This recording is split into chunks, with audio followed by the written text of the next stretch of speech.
お待たせいたしました。お時間になりましたので、これより東京財団スタンフォード大学アジア太平洋研究センター APARC の共催による国際シンポジウム、これからの米国、トランプ大統領の下での米国の経済・外交安保政策を始めたいと思います。私は本日進行役を務めさせていただきます東京財団広報藤原と申します。どうぞよろしくお願いいたします。はじめに申し上げます、お手元にあります同時通訳のレシーバーですが、チャンネル1が日本語、チャンネル2が英語になっております。レシーバーに関しましては、お手元にお持ちいただきまして、必ずお帰りの際に受付までお戻しくださるようにお願い申し上げます。また本日は、このシンポジウムの様子、録画をさせていただいております。後日、東京財団のウェブサイトにて公開させていただく予定です。録画の対象には質疑応答も含まれますので、あらかじめご承知おきくださいませ。さて、今回の大統領選、予測が外れた方も多くいらっしゃったかと思います。もちろん私もその一人でございます。今回の混沌とした大統領選ですが、エスタブリッシュメントの米国のエスタブリッシュメント層の敗北とも言われております。これからのアメリカがどうなっていくのか、今回は東京財団と、それから西海岸にありますスタンフォード大学アジア太平洋研究センター APARC との共催で、これからのアメリカがどうなっていくのか、これから発足するトランプ政権がどんな政策を行っていくのか、そして日本がどうトランプ政権と向き合っていけばいいのかを、特に経済・外交安保政策に関しまして、スタンフォードの専門家、それから日本の専門家、そして皆様と共に考えていきたいと思います。それではまず、共催でございます東京財団理事長星武雄に、からご挨拶させていただきます。星さん、どうぞよろしくお願いします。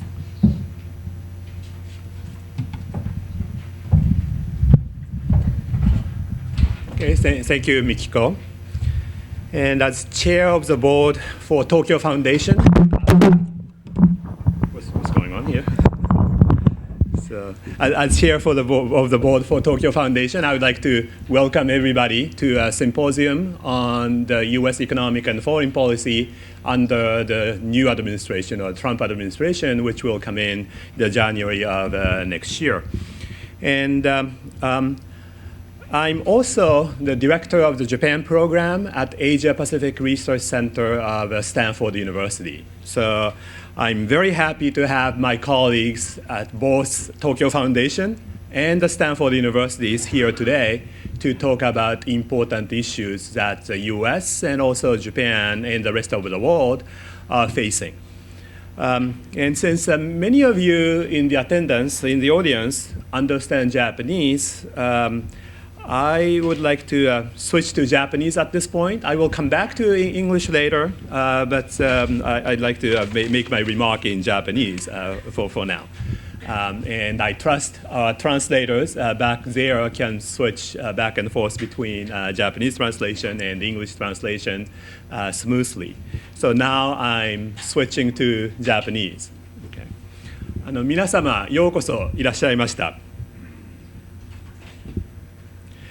このシンポジウムを考えたのは2ヶ月前ぐらいだったと思うんですけれども、その頃はもちろんどちらの候補者が大統領に選挙で勝って大統領になるかっていうのは分かりませんでしたので、どちらでもいいようにということでシンポジウムを考えてたんですけども、先ほど藤原が申しましたように非常に予想みんなの予想が外れた結果になって、でこのシンポジウムがですね、このようにタイミングのいいものになるとは全く予想していませんでした。今日はいろんなエキスパート専門家を迎えてですね、非常に活発な議論を期待しておりますので、非常に面白いものになると思います。ということでご期待いただければと思います。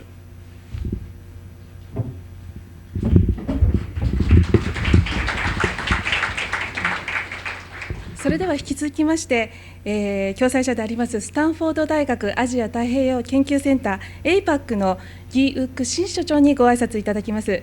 新さん、どうぞよろしくお願いします。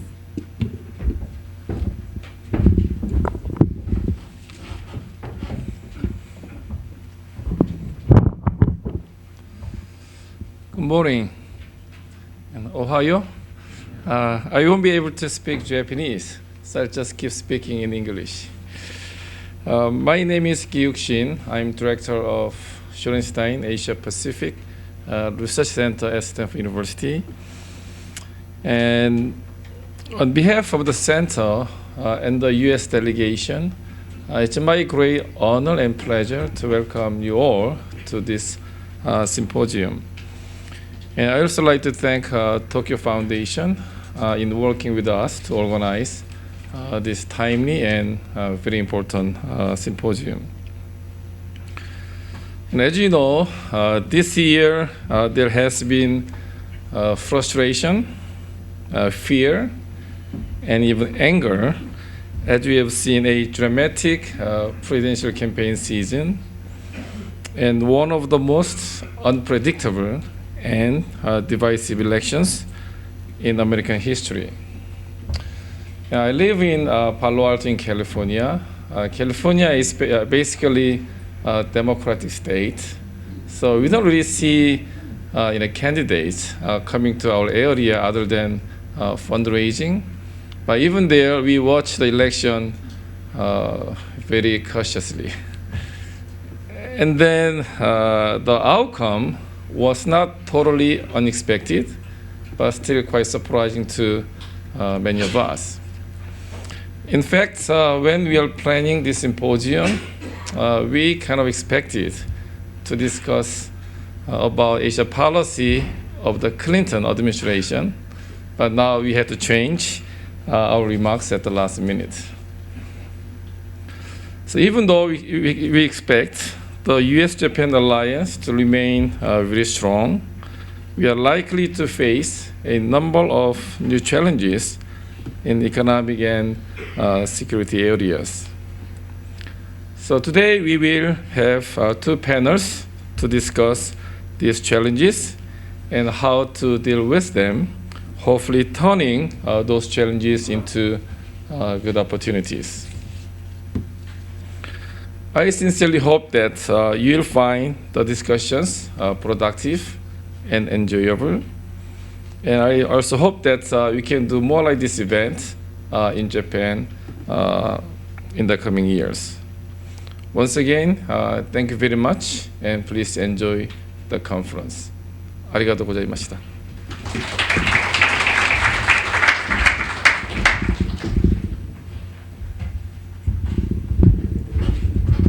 それでは続いて基調講演に移りたいと思いますが、の方から基調講演の講師であるエドワード・ラジア先生を簡単に紹介したいと思います。エドワード・ラジア教授はスタンフォード大学のフーバー研究所のフェローであられると同時に、スタンフォード大学のビジネススクールの教授でもあられます。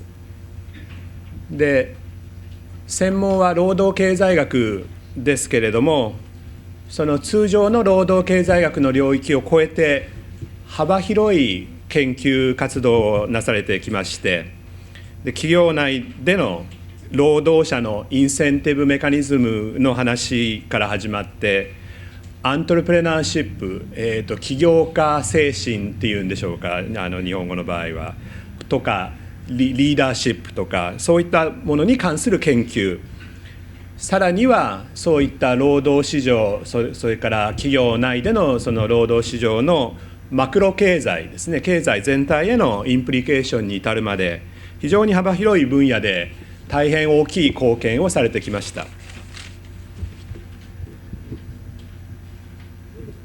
それから政策の分野でも非常にいろんなところいろんなことで発言されておりまして、2006年から2009年にかけてはブッシュ政権の下、大統領経済諮問委員会の委員長を務められました。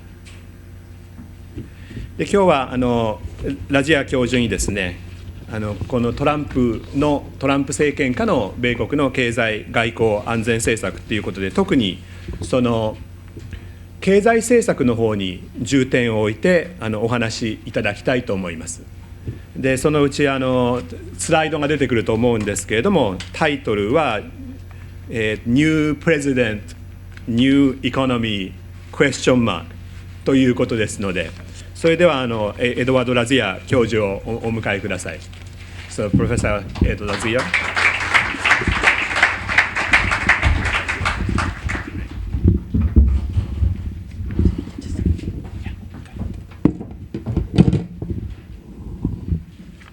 Well, thank you very much for your kind introduction and also for inviting me to speak here today. Gratitude to all the organizers, especially Dr. Hoshi and Dr. Shin, for organizing this conference. What I'm going to do is stick to what I think of as my comparative advantage, a word that economists use frequently, and that is to talk primarily about the United States. When we get into the panel discussion, we'll broaden it a bit and focus more on some of the more international aspects of it. But let me start initially, at least, by talking about the U.S. Let me see. I have to get this to work here. Here we go. Okay. Good. All right. So what I'd like to talk about today is the current situation. This looks like it's the wrong slide, so hang on. I'm sorry. I'm just trying to. Yeah. How do we go up and down?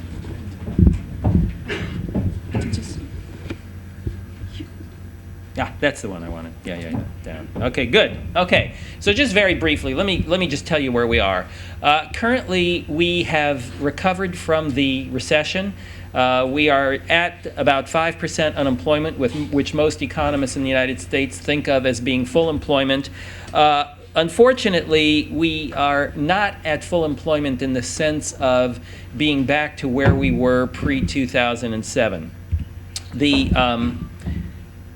Yeah, that's okay. Go ahead. Yeah, that looks good. Okay. The GDP growth rate has been anemic for an economy, and I'll show you that just by looking at the next chart here. If you look at this recovery compared to previous recoveries, we're about in the 2% range. A normal recovery would have growth rates over 4%. If you compare to the 80s recovery, it was close to 5%. And even as compared with the long-term U.S. growth rate, the pre-2007 growth rate, which is about 3%. So this has not been a great recovery. On the other hand, it has been a recovery. And so we are considerably better off than we were at the depths of the recession. Going forward, let me just give you a little perspective on that. So if we put this in the context of other countries and say, how have we done? Compared to other countries, we haven't done that badly. Korea has done better, but Japan has done considerably worse. Most of the European countries have done worse. And so the U.S., while not having a spectacular growth rate, does look reasonably good as compared with the other economies in the world. What do we need to do to move the economy forward? This is the task that will face the new President Trump coming in. These are the primary points I think that most people think about as steps that we need to take. So the first will be to reduce taxes, and particular taxes on capital. I'll come back to that. We need to control deficits by constraining growth in entitlements. We need to restore what I think of as a more sensible view to regulation, meaning that we go back to standard cost-benefit analysis of regulation. We're going to have to deal with the Affordable Care Act, that's sometimes called Obamacare. That seems to be in pretty bad shape right now on a number of different fronts. We have to enhance trade, and that's going to be a controversial issue that I will return to in a couple of minutes. And finally, address income inequality. So those are the main points I think that the new President Trump will have to think about when he comes into the White House in January. Let me just give you a little bit of background on Trump as a candidate and what he's talked about, and compare him to Republicans and to Democrats. And what I've done here is I've used the traditional colors that we use in the United States. Blue is Democrat and red is Republican. And if you look at what Republicans favor, and if you look at what Trump favors, you'll see that most of the things on this chart are actually in blue rather than in red. That is, he looks in many respects more like a Democrat than he does like a Republican. So, for example, the one that Japan is thinking about right now and is front and center is trade.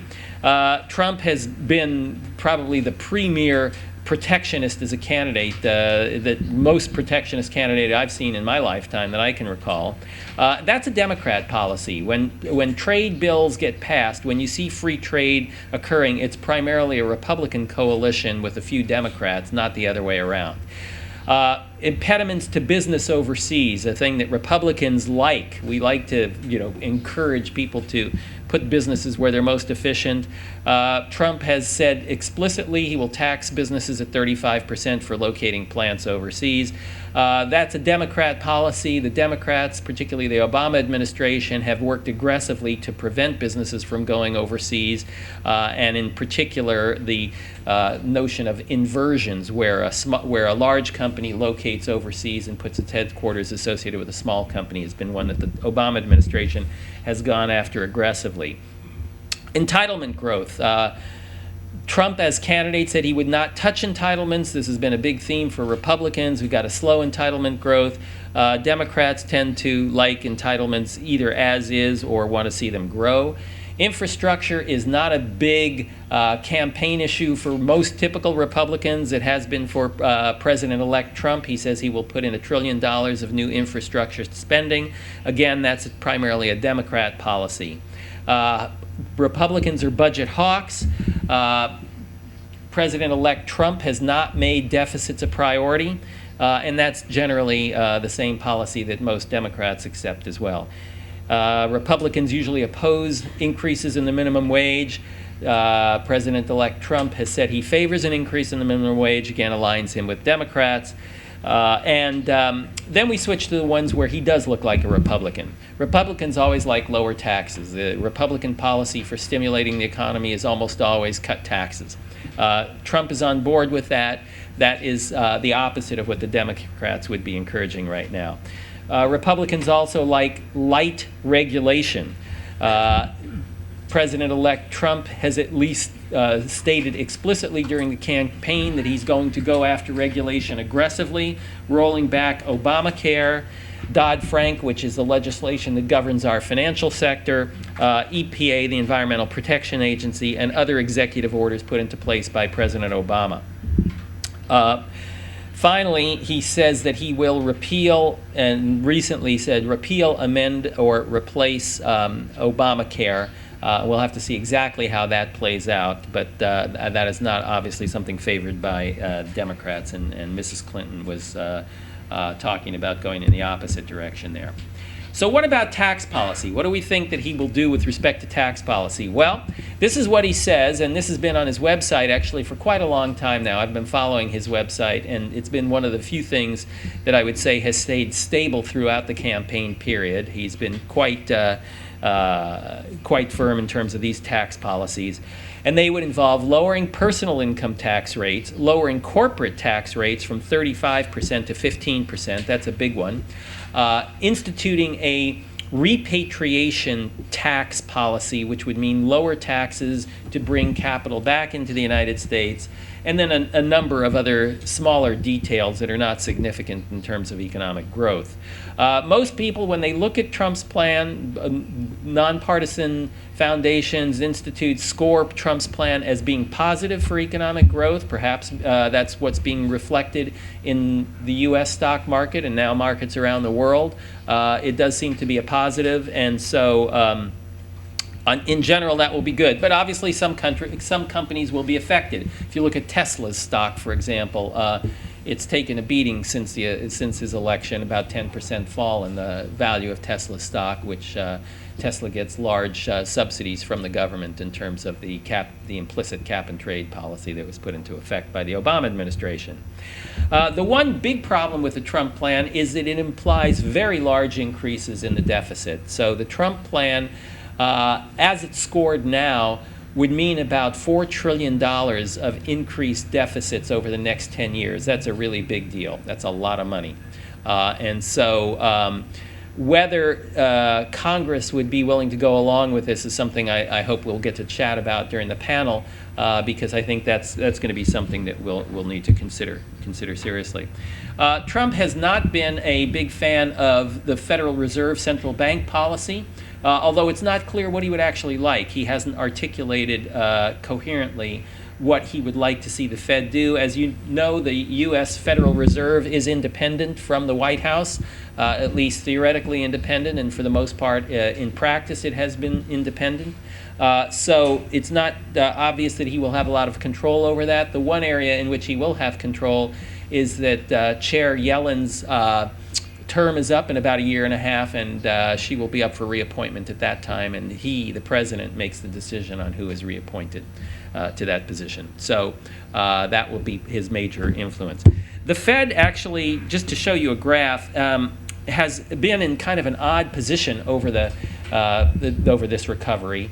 If you look historically at the Fed tends to raise interest rates 2 to 3 years out after a recovery begins. We are now 7 years past the recovery, and interest rates have remained flat throughout this period. So we're in the odd situation of being close to what we might think of as the peak of the recovery, the peak of the business cycle, and now the Fed is thinking about raising interest rates. That's kind of backwards from what we usually have. Normally, we would see them raising rates on the way up. When you get to the peak, you're holding rates constant or even thinking about lowering rates. So they're in a somewhat difficult position there, and the Fed will have to deal with that. Debt has grown quite dramatically over the past recovery period. We've doubled our debt during this period. We're not alone. Other countries have as well. Japan is certainly used to having high levels of debt. But even if we use the Obama administration's projections for debt out into the future, we're talking about having Japan-like debt to GDP ratios within a couple of decades, primarily because of our healthcare costs, Social Security, Medicare, and Medicaid. So that'll be another thing that President Trump will have to be thinking about if he wants to build a more stable future. Another problem that we face, this is not unique to the United States, but it's certainly one that's an important one, and that is that productivity has lagged. So in the past 8 years or so, productivity has declined and declined significantly. We are now at levels that are really we haven't seen for quite a while. So the late 90s was a good period for productivity. The early 2000s was a good period for productivity, but the post-recession period has not been good for productivity, and that will have to be something that the new president considers as well. Let me just briefly mention inequality, which was a theme not so much of the Trump campaign, but certainly launched Bernie Sanders as a candidate into the headlines, and almost won the nomination as a result of thinking about these issues, certainly an important issue. And Mrs. Clinton picked up on these during her campaign as well. The growth in inequality is not unique to the United States. We've seen that in most major countries in the world, where we've seen an expansion in the difference between the earnings of, say, the top 10% versus the bottom 10%, and it's true throughout the income distribution. I'll argue just briefly that most of this is about low human capital workers having problems. It's not so much the rich stealing from the poor, which is the way that I think Sanders characterized it, but it's rather a function of high human capital people doing very well in a technologically advanced society, and low human capital people doing not so well. And so the question is, what do you do about that? We still do have mobility, and I'll show you a chart in a minute that suggests that the mobility is not confined to the high-income groups, although the high-income groups have benefited more than the low-income groups. So let me just show you a chart. This is a kind of a standard thing that most countries could boast about the same thing. It's not unique to the United States, but it is a feature of the American economy. And that is that there's a great deal of mobility across generations. So if you look at the green bar at the top, that gives you the proportion of people in the top quintile who were not born in the top quintile. That is, their parents were not in the top quintile.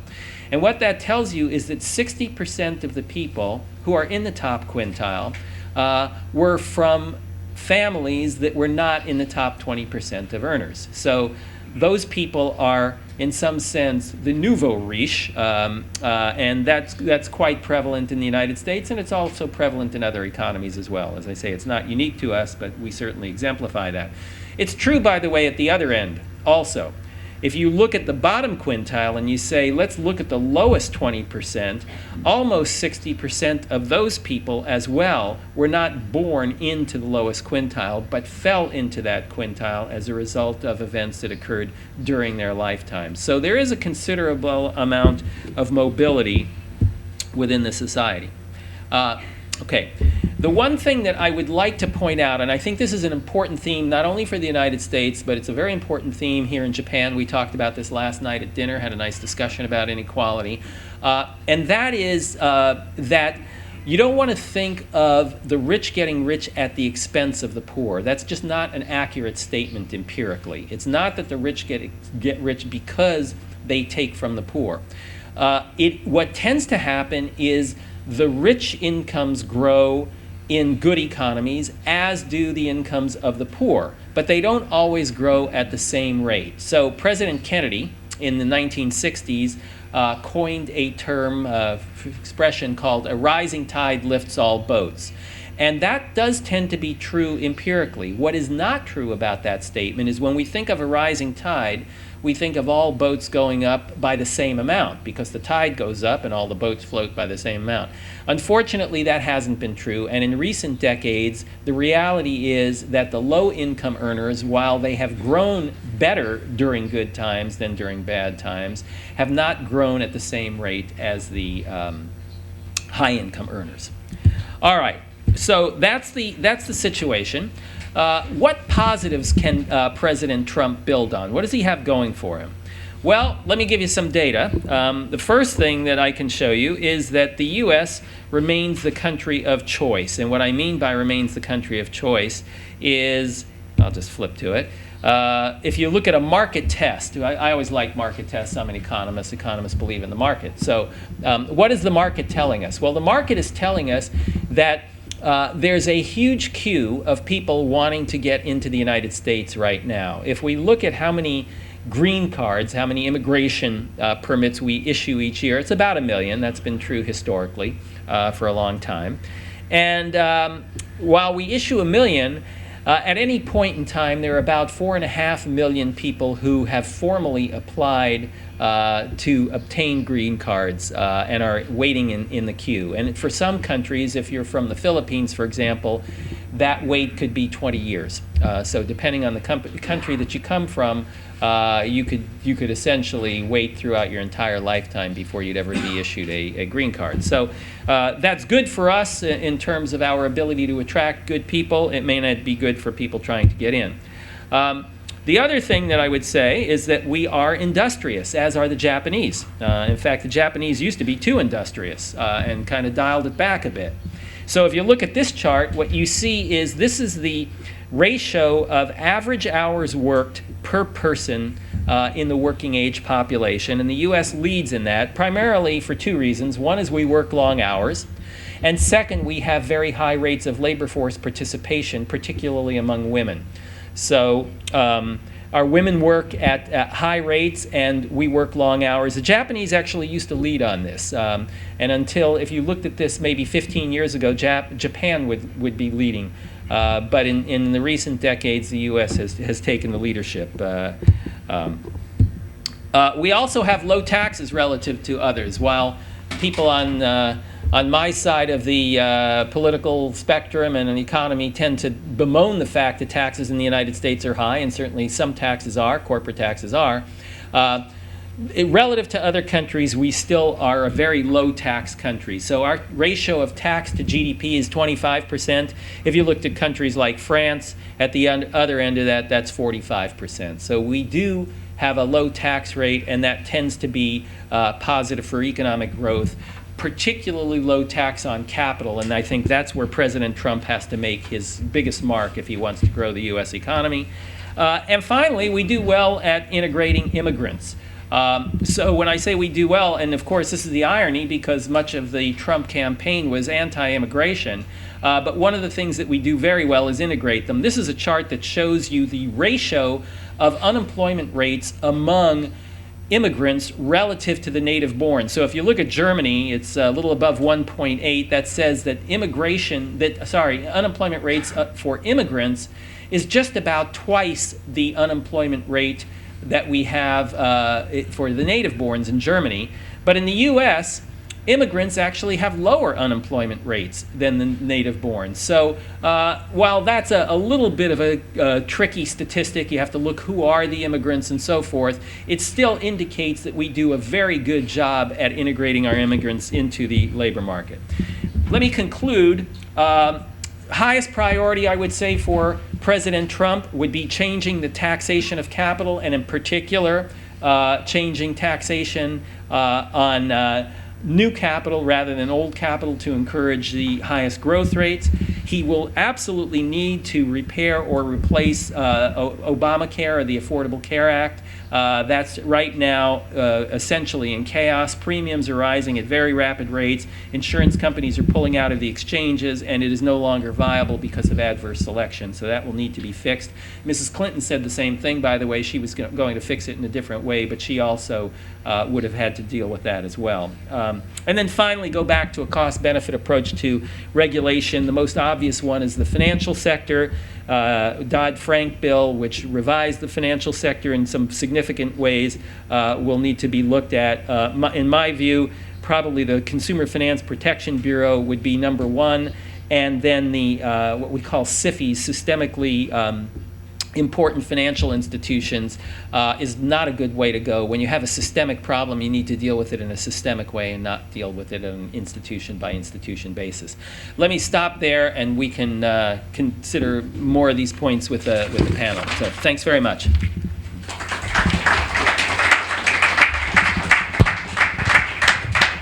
Thank you, Professor Lazia. And we move right into the first panel discussion. So if I can invite panelists on the podium on the stage. Yeah. Yes. Shu will be here. Cassie. Shu. Okay.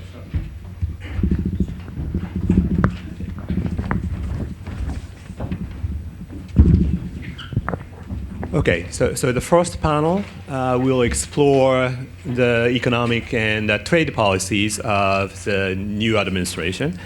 And you can find the bios of the panelists in the program, so I don't get into the details. I will be very brief. I will just briefly introduce the panelists, starting from my immediate left. Kathleen Stevens is a distinguished fellow at APARC, Asia Pacific Research Center at Stanford. And she is also a former US ambassador to Republic of Korea, South Korea, from 2008 to 2011. Okay. Then we have Professor Shujiro Urata. He's Dean and Professor of Economics at the Graduate School of Asia Pacific Studies at Waseda University, and he's an expert on trade policy, among other things. And finally, Kenji Kushida is Research Associate at Asia Pacific Research Center at Stanford. His research area includes, or he's a political scientist working on many issues, and his research areas include information technology, Japan's political economy, IT-enabled transformation of services, and cloud computing. So first, I would like to start by asking the panelists other than Ed, who just spoke, to make a short remark. Expanding on, you can expand on a point Ed made, or talk about something Ed couldn't make in his short time. So let's start with Catherine. Well, good morning, everyone. It is really a pleasure to be here, and I want to. Good morning. I want to thank the Tokyo Foundation for their work in putting this together today, and for all they do and have done over the years. I'm very moved to see so much interest today. It seems very significant to me that we are having this discussion just as Prime Minister Abe, I understand, is flying to New York to have his first meeting with President-elect Trump. I think it's a symbol of the great importance and indeed some concern that we all attach to this transition inflection point in our great relationship and alliance. I want to thank Professor Lazier for his excellent presentation. I thought I would focus a little bit on the issue of trade. I'm not an economist or a trade expert, but I have a long history as an American diplomat, including working on some trade relationships and some trade deals, and also as an American citizen living in the United States after a long diplomatic career, to watch this rather extraordinary, I don't mean that in an entirely positive way, period of campaigning that we've just been through. And one thing, I mean, as Ed already mentioned, is that in this campaign, or alluded to, that we've just been through, there were really no voices for free trade or for trade agreements. The TPP, the Trans-Pacific Partnership, which is what I'll focus on in just these few minutes, a signature effort of President Obama to strengthen the U.S., certainly Japan relationship, and overall the U.S. presence in Asia, and the framework of trade rules that allow our prosperity, was opposed by all the candidates. First, on the Democratic side, including by Mrs. Clinton, who had supported it as Secretary of State. But then, as Professor Lazier alluded to, perhaps most vociferously by Mr. Trump, who ultimately prevailed, criticizing not only that deal, which of course has not yet come into effect, but also NAFTA, and the Korea-U.S. Free Trade Agreement, our trading relationship with China, and a host of other issues. I thought I'd make briefly one historical note about how trade deals have tended to get through the system, if you like, in the United States. First, there's NAFTA, negotiated by President George H.W. Bush, Bush 1, not ratified. Of course, we have, just as you do, a two-step, many steps, but two steps, the signature by the executive branches of our governments and the ratification by our legislative branches. NAFTA, negotiated and signed by the first President Bush, who then lost the election to Bill Clinton. And Bill Clinton then, as a Democrat, put out some political capital and got it passed through the Congress. Similarly, in some ways, interestingly, the U.S.-Korea Free Trade Agreement, negotiated under Bush 2, and then ratified after a delay of a couple of years under President Obama. I think there were many who thought that the TPP might go the same way, whether it was under a President Hillary Clinton or now we know under a President Bush. It's not looking very promising. And what's also clearly not on the table is the hope that the TPP might be ratified in the so-called lame duck session of Congress before the inauguration of the new president. So it's going to be very difficult. And I don't have a prediction for you. I think the best case, we talked a little bit about this last night, for those who hope that TPP will be ratified, is that it sits for a while, and then the new president, President Trump, we'll get back to TPP after some of these other priorities, after improving NAFTA, as he has promised to do, and perhaps taking some steps to deal with the U.S. trade relationship with China. I do think that one reason it is more difficult this time is because the issue of inequality is salient and is seen as salient, I would say, not only on the left in the Democratic Party, but in the American electorate when it comes to trade. So I think there's still some discussion and education to do about the impact of trade to get it through. So what are the alternatives for Japan and for the U.S.? I've already mentioned one, which is maybe just to kind of wait and see. I think another, and I know this has been discussed to some extent in Japan and elsewhere, and that is the TPP goes ahead without the United States. It's 12 countries. The U.S. is one. Obviously, we can talk about the details of that, but does Japan take the lead in a trans-Pacific partnership absent the U.S.? Another alternative, I don't think a very desirable one from my point of view, or perhaps Japan's, is that Chinese-led efforts gain more salience in this environment. Another, and these are not mutually exclusive, we've seen some signs that new President Trump may turn to negotiating bilateral trade deals. There are definitely hints that are out there.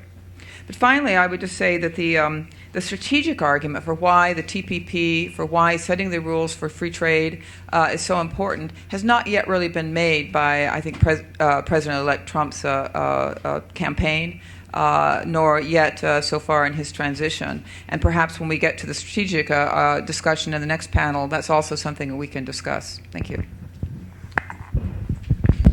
Thank you. Let's move on to Shu. Okay. Thank you very much. Thanks the organizers for inviting me to participate in this very important discussion. And thank you very much, Professor Lazia, for excellent presentation. Since time is limited, I'd like to focus on two, not comments, but two set of questions.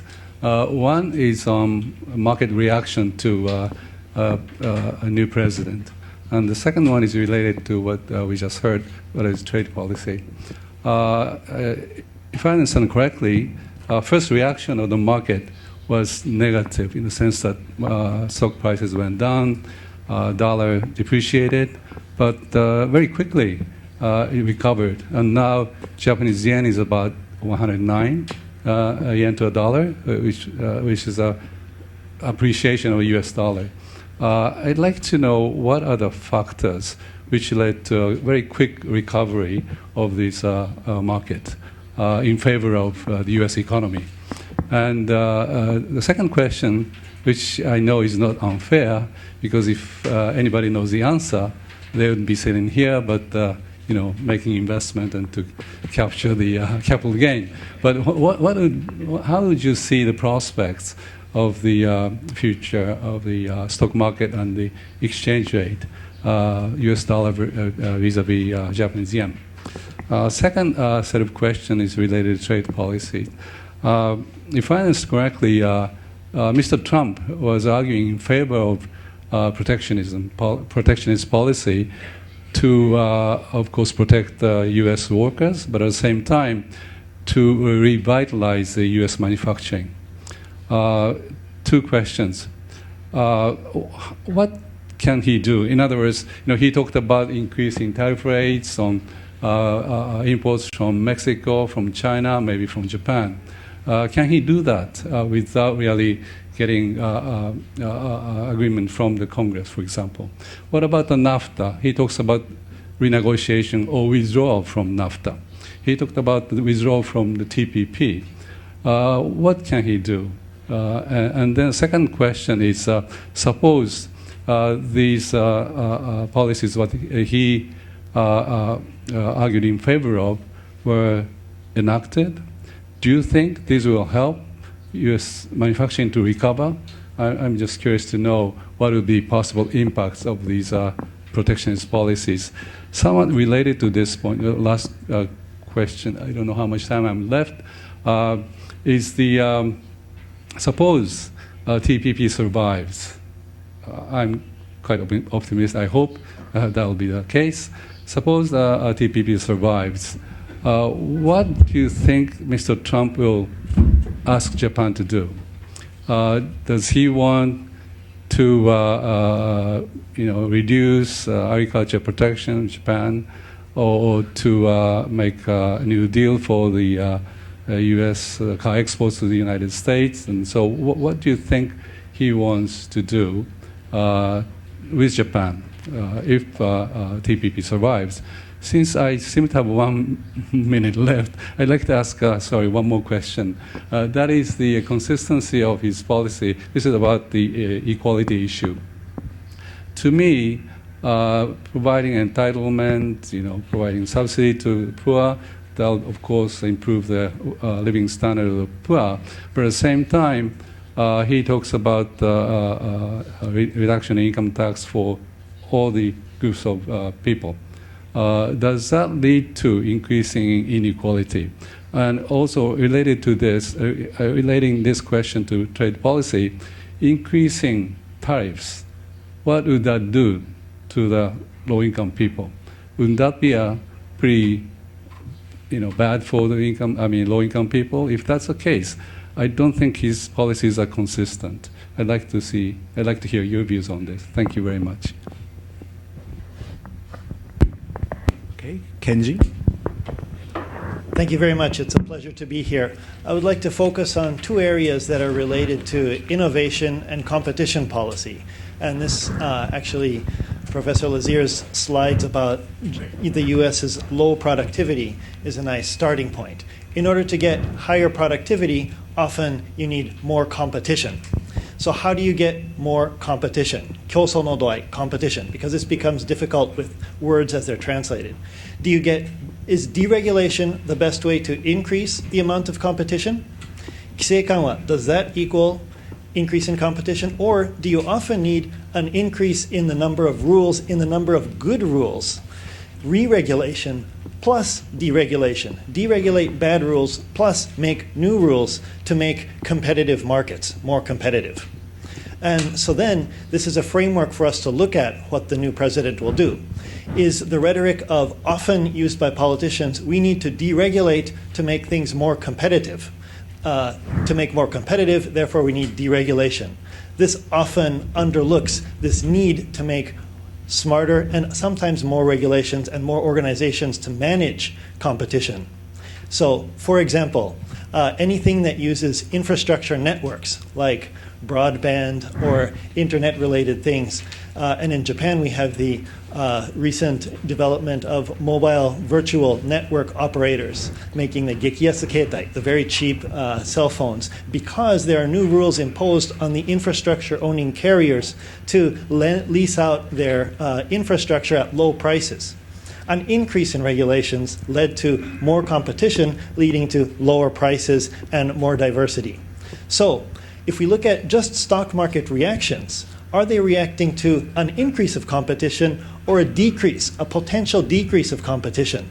A lot of firms will make more money if there are fewer competitors, but then they're less likely to be innovative, which then leads to our productivity question.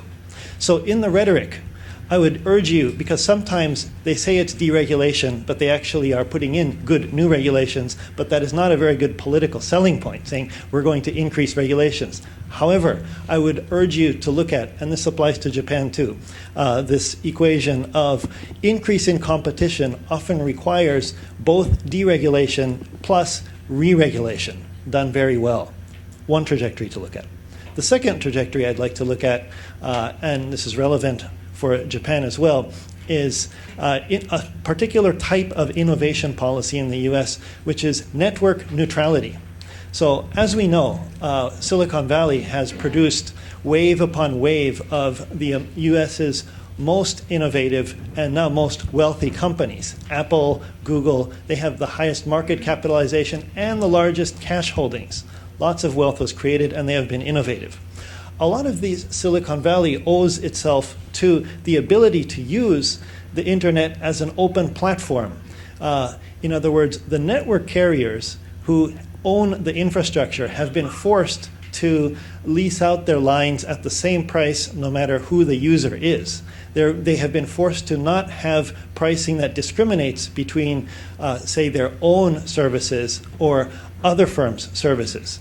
So Netflix, for example, if network carriers like Verizon or Comcast were able to say, okay, we will raise the prices for Netflix once it becomes popular and raise the prices very high and instead offer our own service and internal price it very low, this would kill off a lot of innovation.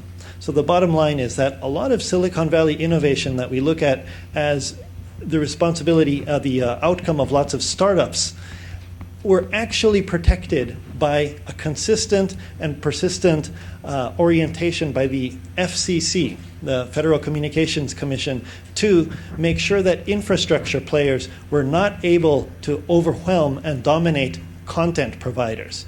This is the network neutrality political debate. And this has surfaced several times over the past 20 years, and the debates have been fairly fierce. Recently, it was just settled that the infrastructure carriers are not allowed to suffocate them. But as we move towards a world of Internet of Things, where cheap sensors connected to networks can lead potentially to a vast array of new types of innovations to raise productivity, if network neutrality is lost and the infrastructure owners are allowed to charge differential pricing, there's the potential for a lot of innovation to be choked off because startups might not be able to get good pricing to access the networks. This debate has happened in Japan as well. And this often, to look at this, we will look at who the next president will put in as the head of the FCC and what the orientation coming out of that is. And that's not a usual area that people look for innovation policy, but I would argue that that's absolutely critical. So competition policy and innovation policy. Thank you, Kenji.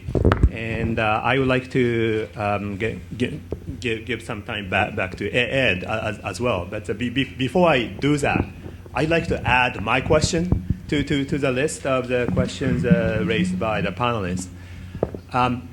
I think looking at the current election, the last election in the U.S., the most important thing I think I have learned is that how deep is the division in the U.S. society between have and have-nots, or high-income people and low-income people. And I was certainly surprised to find out how deep that is. And many people in the establishment, including, I guess, many of us, were ignorant on how deep that the division is. So, Ed, you had an interesting slide on the income inequality, the movement between the income classes, and the U.S. still has a high mobility across the income classes. But in one sense, another important question is what happened to the income of each income class over the last 30 years? And so, for example, 30 years ago, it may have been okay to move from a 50% percentile to a 30% percentile because the economy was growing. But now the income has been going lower, especially in the low income class. So the moving from a 50 percentile to a 30 percentile is really tough.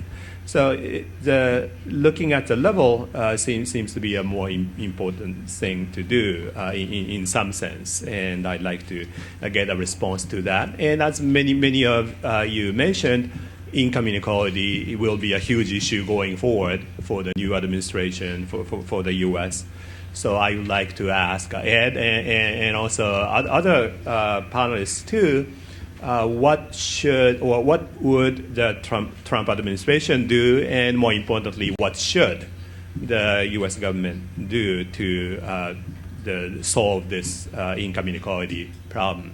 And as Xu mentioned, the protectionism doesn't seem to be a solution for income inequality. The higher tariff tends to hurt low-income people. And I'd like to ask the questions to Kathy and Xu. Actually, can we go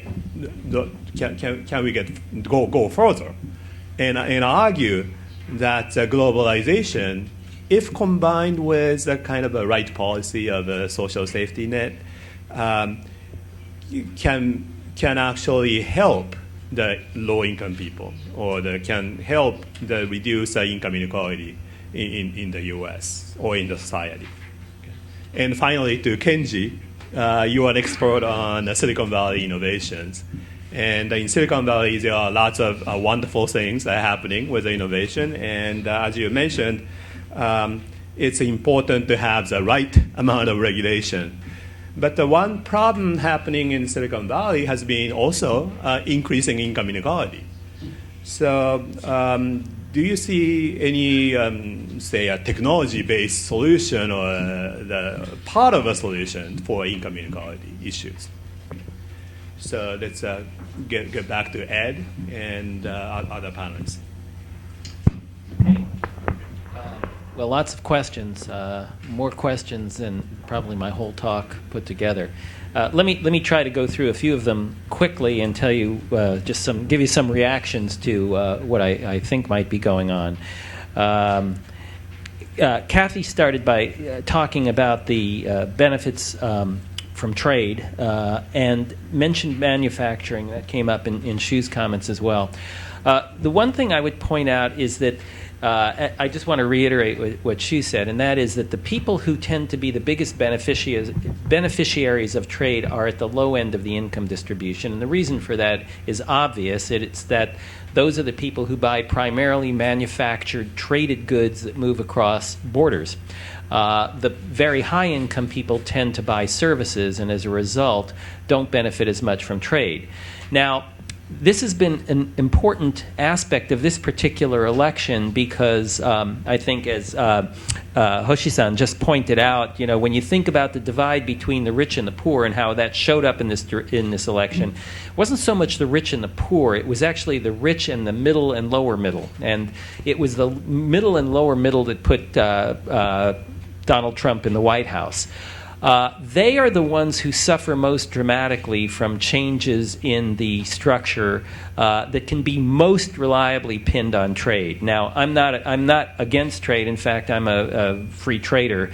But I don't deny the fact that certain individuals and certain work groups have been put out of business primarily because of trade with China. If you look at the furniture manufacturing business, for example, in the southeastern United States, those firms are gone, and they're gone primarily because that business moved to Asia. So there's no denying that. The big problem is those people don't get back on their feet for a very long time, if ever, and there's a good bit of data on that, and so I think that's been the big problem. Let me just talk very briefly, come back to Shu. You asked 4 questions. I'm not sure I can get to all of them. Let me, again, I'll go quickly. Apologies to the translators. I know I said I'd speak slowly, but a lot to cover here, so let's see if we can get through it. You said, what accounts for what happened in the stock market? And the answer is, I don't know, but I have a guess. All right. If you look at Trump's economic policies as compared with Clinton's, there's just no denying that his stated policies are more pro-growth than Clinton's were. So if you think about that rationally and you say, is this good for the economy or bad for the economy? It's probably good for the economy. The negative reaction to Trump, which you saw actually in the futures market in the evening when it looked like Trump was actually going to win and that the futures just fell off a cliff, and you say, what's going on there? I think what people were worried about was Trump as a destabilizing force in the world, not so much in terms of his economic policies. I don't know what turned that around, but I will say one thing that probably helped was he gave a very good conciliatory acceptance speech. And if you look at the futures right after his acceptance speech, that's when it started to turn around and come back, and people say, well, maybe this guy's not so crazy after all, and he'll start to behave presidential. It's a conjecture. Who knows? I hope it turns out to be true. He can surprise us in many ways, and so we'll just have to look to that to the future. What can he do about NAFTA and other trade agreements? There are 2 ways that he can deal with that. One is benign neglect. Trade agreements are very hard to push. As Kathy documented, I think, very effectively, it's not easy to get a trade agreement through our system. You have to have the president negotiate it, and that's tough. You have to then get it passed through Congress, and that's tough. And all of those things require a lot of presidential capital. The only way these things happen is if the president is willing to put up his own personal reputation and push very hard to get it through. So what I would think would happen first is that President Trump would not spend a lot of time on that, at least initially. It certainly wouldn't, it's not the signature of his campaign. I don't think he would do that initially. The second thing he can do is he can create impediments to trade. When I was in the White House, We had a situation with trucks coming across the border from Mexico into the United States, and our policies essentially created an inability for those trucks to come into the United States just by bureaucratic regulation. So that's another thing that the president can do. So there are plenty of things that an executive can do in that respect. Third, I want to point out that our manufacturing is not declining. So it's just inaccurate to say that manufacturing in the United States has declined. In fact, manufacturing in the United States has gone up and gone up dramatically since the 50s. What has not gone up is the number of workers involved in manufacturing, and that's primarily because we've had extremely high increases in productivity in manufacturing. The last few years have been an exception to that, but for the most part, we see very high increases in manufacturing. So we're still a manufacturing powerhouse. The problem is we do that without the kind of labor that we used to use. And so that brings me to another issue on income inequality, and that the question there is, what do you do with people who used to have good-paying jobs in manufacturing but no longer have those jobs available? And I think the answer is that certainly in the United States, and I don't want to speak about Japan when I'm a guest in someone else's country, and I don't know much about it. I'm certainly not going to offer you advice. But in the U.S., we have not done a good job in taking care of the skills of people who don't go to college, and that could be 50 to 60% of the U.S. population. Those people's productivity has not grown over time, and as a result, their wages have not grown over time. If you compare us to, say, the German-speaking countries of Europe, which have very good vocational programs, we just do much, much worse in that respect. Now, those vocational programs have their own shortcomings, but if you look at the performance of the bottom half of the income distribution in Germany, Austria, Switzerland, they're just dramatically different from where they are in the United States, and I think that's something that we at least have to think about. Finally come to Kenji's point on good regulation. I'm not going to touch net neutrality. That's your area of expertise. But let me at least talk about the good regulation, because I think that's a very important point. And the best example of that comes from the financial crisis. If you think about regulation in the financial industry, that was done through these agreements referred to as Basel I, II, and III. And most of you who are in finance know what Basel I, II, and III is. The concept behind Basel I, II, and III is not wrong. It's a good concept. The concept essentially says that you have to hold capital in proportion to your risk profile. That's a sensible thing to think about. The problem is in implementation. So it wasn't that people were trying to do the wrong thing, but when we look at the financial crisis in 2008, and by the way, it struck everywhere in the world, countries with very different regulatory structures. So you can't basically blame regulation in the U.S. or deregulation in the U.S. UK had a completely different system. They faced the same thing. Spain had a different system, faced the same thing. Ireland had a different system, faced the same thing. Even Iceland faced the same problem. So this is not about deregulation. But what it is about is that the Basel structure wasn't implemented in a way that made it an effective impediment to seeing those kinds of problems arise. That wasn't intentional, but we're human, we're fallible, and when we think about these things in advance, we don't think of everything that may come to pass, and that's really the problem. So good regulation is really what we have to strive for, but unfortunately, sometimes we learn only by our mistakes and not by where we actually want to go. Let me just, I want to come to one extremely important point that Takeo raised at the end, and when he was talking about income inequality.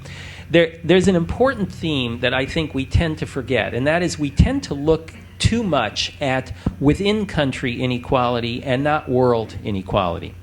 If we look at world income inequality, and we look at that over the past few decades, there is no question that world inequality has gone down and gone down dramatically. In fact, I would argue that the most dramatic change in the standard of living in the history of humankind has occurred in the last 2 decades. We have raised over 500 million people from extreme poverty to the middle class, and we've done that in a period of 20 years. That has never, ever happened in the history of humankind.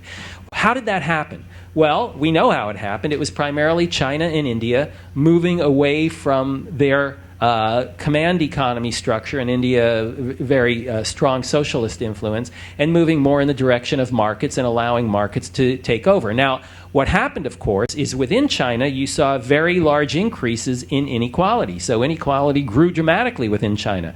But what's also true is you had, again, about 400 billion people moving into the middle class. And if you ask what should be our goal, I would argue that the goal is to raise the standard of living of the poor, not to worry so much about the difference between the poor and the rich.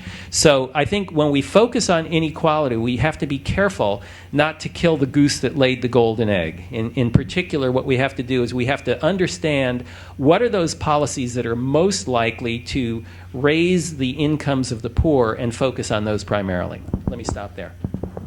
Thanks, Ed. Shu, you want to add? Yes. First, before adding my comments to the very important question about inequality, let me repeat one more question. One question once again. Suppose TPP survives. What would Mr. Trump want Japan to do?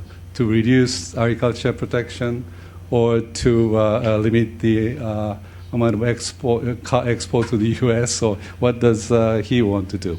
About this income inequality, I think Ed pointed out a very important point. That is the narrowing development gap between developing countries and developed countries over so many years. One factor which I don't think you mentioned is a globalization. Globalization contributed to this. Look at China, how they have grown so rapidly, thanks to incoming foreign direct investment, taking opportunity foreign trade, by joining the WTO and so on. So globalization has contributed to narrowing the development gap between countries. But at the same time, it is true that globalization has contributed to increasing income gap within countries, like developed countries, particularly the United States. For developing countries, it's not quite clear whether globalization contributed to growing or narrowing income gap. So what I like to argue is that we should not stop globalization because we can expect further narrowing gap of the developed versus developing countries. And what should we do is growing income gap in developed countries like the United States, which Takeo-san mentioned. In my view, I mean, obvious thing is income redistribution, apply more progressive income tax and inheritance tax, maybe property tax, which I'm sure has some, obstacles to do so. But in order to improve income gap or narrowing income gap between income groups, these policies can be very effective. But at the same time, I'd like to argue that the providing education, training, which to the low-income people, who have been negatively affected by globalization. In addition, I like to talk about competition policy here. Small and medium-sized enterprises. I'd like to know about the U.S., but in Japan, low-income earners are generally employed by SMEs. So if SMEs, small and medium-sized enterprises, can grow fast, that'll contribute to increasing incomes of low-income people. So what we need to do is to apply competition policy, try to remove, say, oligopolistic behavior by applying competition policy. So I think that is very important to have a level playing field for all the firms involved. Finally, I'd like to talk about this not income inequality, but equality of opportunity. That is quite different. I mean, what I think is important is the people are not given fair opportunity, say, for education and so on. And in this, I think, respect, intergenerational problem is very important. If your parents are college graduate, you're likely to be a college graduate. But if your parents are high school graduate, they don't send you to colleges. So we have to deal with this problem now in order to deal with the problem in the future. So what I like to argue again is to provide education opportunity by maybe scholarships and so on. And and hopefully these will help to narrow the income gap. Thank you, Shu. Cassie, do you want to answer his TPP question? If TPP survives, what U.S. would ask Japan to do? Oh, yeah, I have to say, I have no idea actually either. I guess again I would fall back on my experience with the Korea-U.S. Free Trade Agreement, which during the 2008 campaign, then candidate Obama campaigned against. Said it was a bad deal for American workers, especially in the auto industry. He was quite specific about it. And when it came time, when he became president and revisited the agreement, he did look for some very specific changes in the agreement. Interestingly enough, I guess in Korea, it was never talked about as a renegotiation. Of course, within the U.S., it was a renegotiation, but it was some adjustments, and the adjustments were primarily in postponing, I think, postponing some of the lowering of tariffs on automobile imports, for example. I haven't heard anything nearly that specific in terms of the TPP. Secondly, I mean, the other obvious, but nonetheless I'll make it point about the TPP is this is not a bilateral trade agreement, it's among 12 countries. So presumably whatever is changed needs to be changed across the board, and that does make it considerably more complicated. I guess you're not asking me for advice, but nonetheless I guess I would, it's worth what you pay for it, which is nothing, but it's a good time for Japan to think about this. To think about what adjustments, maybe we can call them adjustments, might make sense when you look at TPP and the changed political atmosphere and in a slightly longer time frame. I think Japan could be a leader on this. I was going to dive slightly into the kind of trade and inequality discussion we keep circling around to. It really is a fascinating thing to watch in my own country as well as in Japan and Korea. I think are developed economies, all of which have benefited so much from trade and globalization.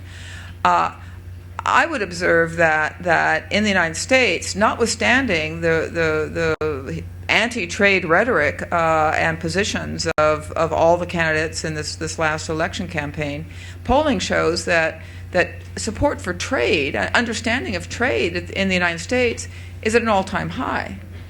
This is not back to the 1980s when American workers took sledgehammers to Japanese cars. People are, including people from less educated backgrounds and from manufacturing states, understand that trade is part of the landscape and it will remain so. But I think we are in a situation when it's already been spoken about here of the impact of globalization. In a way, the consequences of the success of creating great new wealth has created, I think, in each of our countries, and certainly in the United States, at least the appearances and impression of lost opportunity, of less mobility. And I think that does extend, if I may say. I don't see this primarily as a rich versus poor. I see it as a more broad loss of confidence and even of some optimism. Mr. Trump campaigned on everything's bad. And it wasn't just the uneducated, great unwashed who voted for that. It was a sense that maybe the doors of opportunity, which we so pride ourselves on, have closed a bit, even for those who have done all the right things.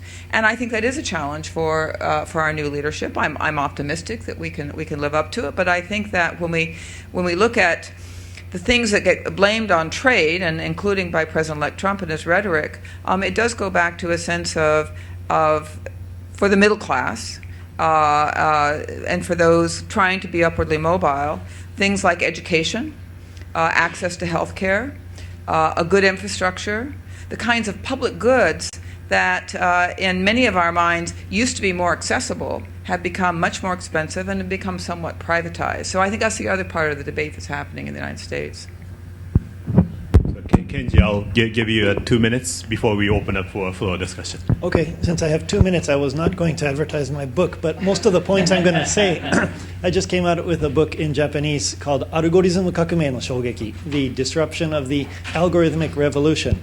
There are 2 main points that apply to the inequality discussion. The first is Silicon Valley innovation, a lot of it has been applying software to human activities and making them more productive and then eventually automating them, ranging from finance like fintech to automated driving, everything that you ever hear about artificial intelligence and several other areas, and other areas we don't know about. Therefore, automating people's activities has been the source of a lot of productivity growth, innovation, etc. So, for example, now in a Tesla factory, if you go inside, there are very few people. It's all automated. All these manufacturing plants can be rebuilt in the US, but they will employ very few people. So, what do we do? That's the question, because the trade rhetoric to me never made sense, because the factories come back, but jobs do not.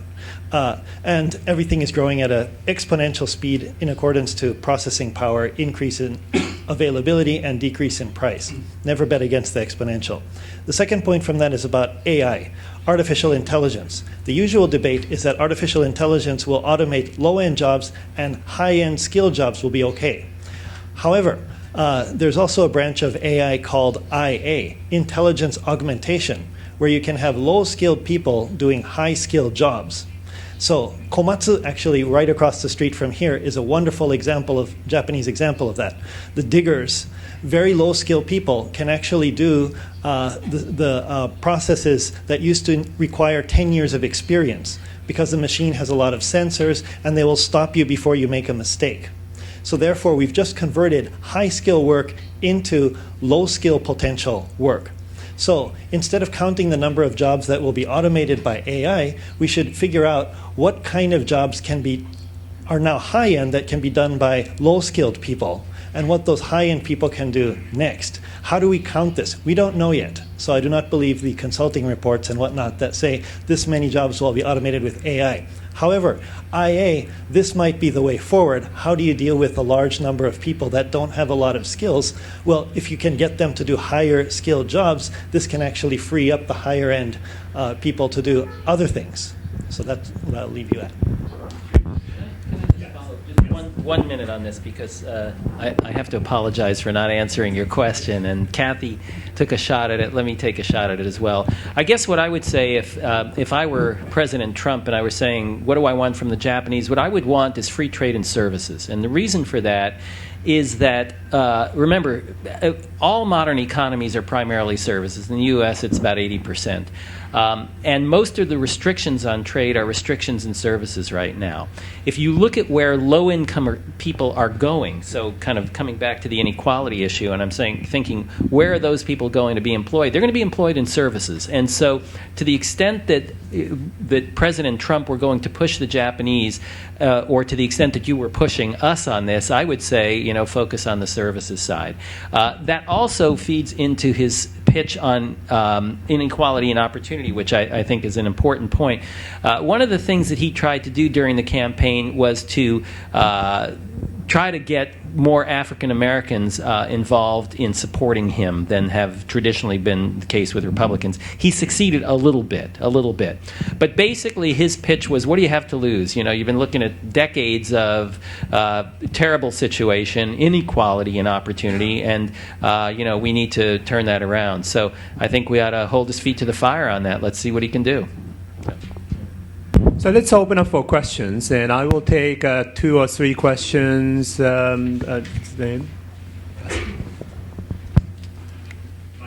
Microphone over here.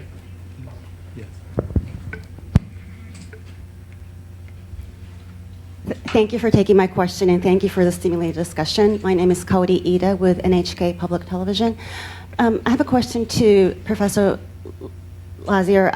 You briefly touched upon it in your initial remarks, the difference between President-elect Trump and the traditional Republicans, especially with regard to spending.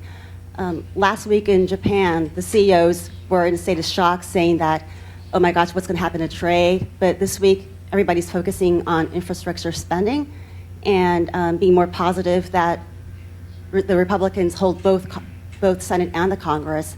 But I was wondering, will, as you said, traditional Republicans being deficit hawks, budget hawks, will they go through with these big infrastructure programs? And just quickly, who do you think will be a good candidate for Treasury Secretary, Commerce Secretary, and USTR? There was a question back there. There was a question back there, so let's move there. Good morning. My name is Takaaki Asano. I'm a research fellow here at Tokyo Foundation. I have a question for Ambassador Stevens. Two questions. One, how much do you think the issue of free trade has affected the outcome of the presidential election? When I say this, I mean I'm talking specifically about 3 states, Wisconsin, Michigan, and Pennsylvania. We also know that these 3 states have consistently voted Democratic in the past 6 or 7 presidential elections. But this time they voted Republican. And that's one. And the second question would be the strategic aspect of TPP.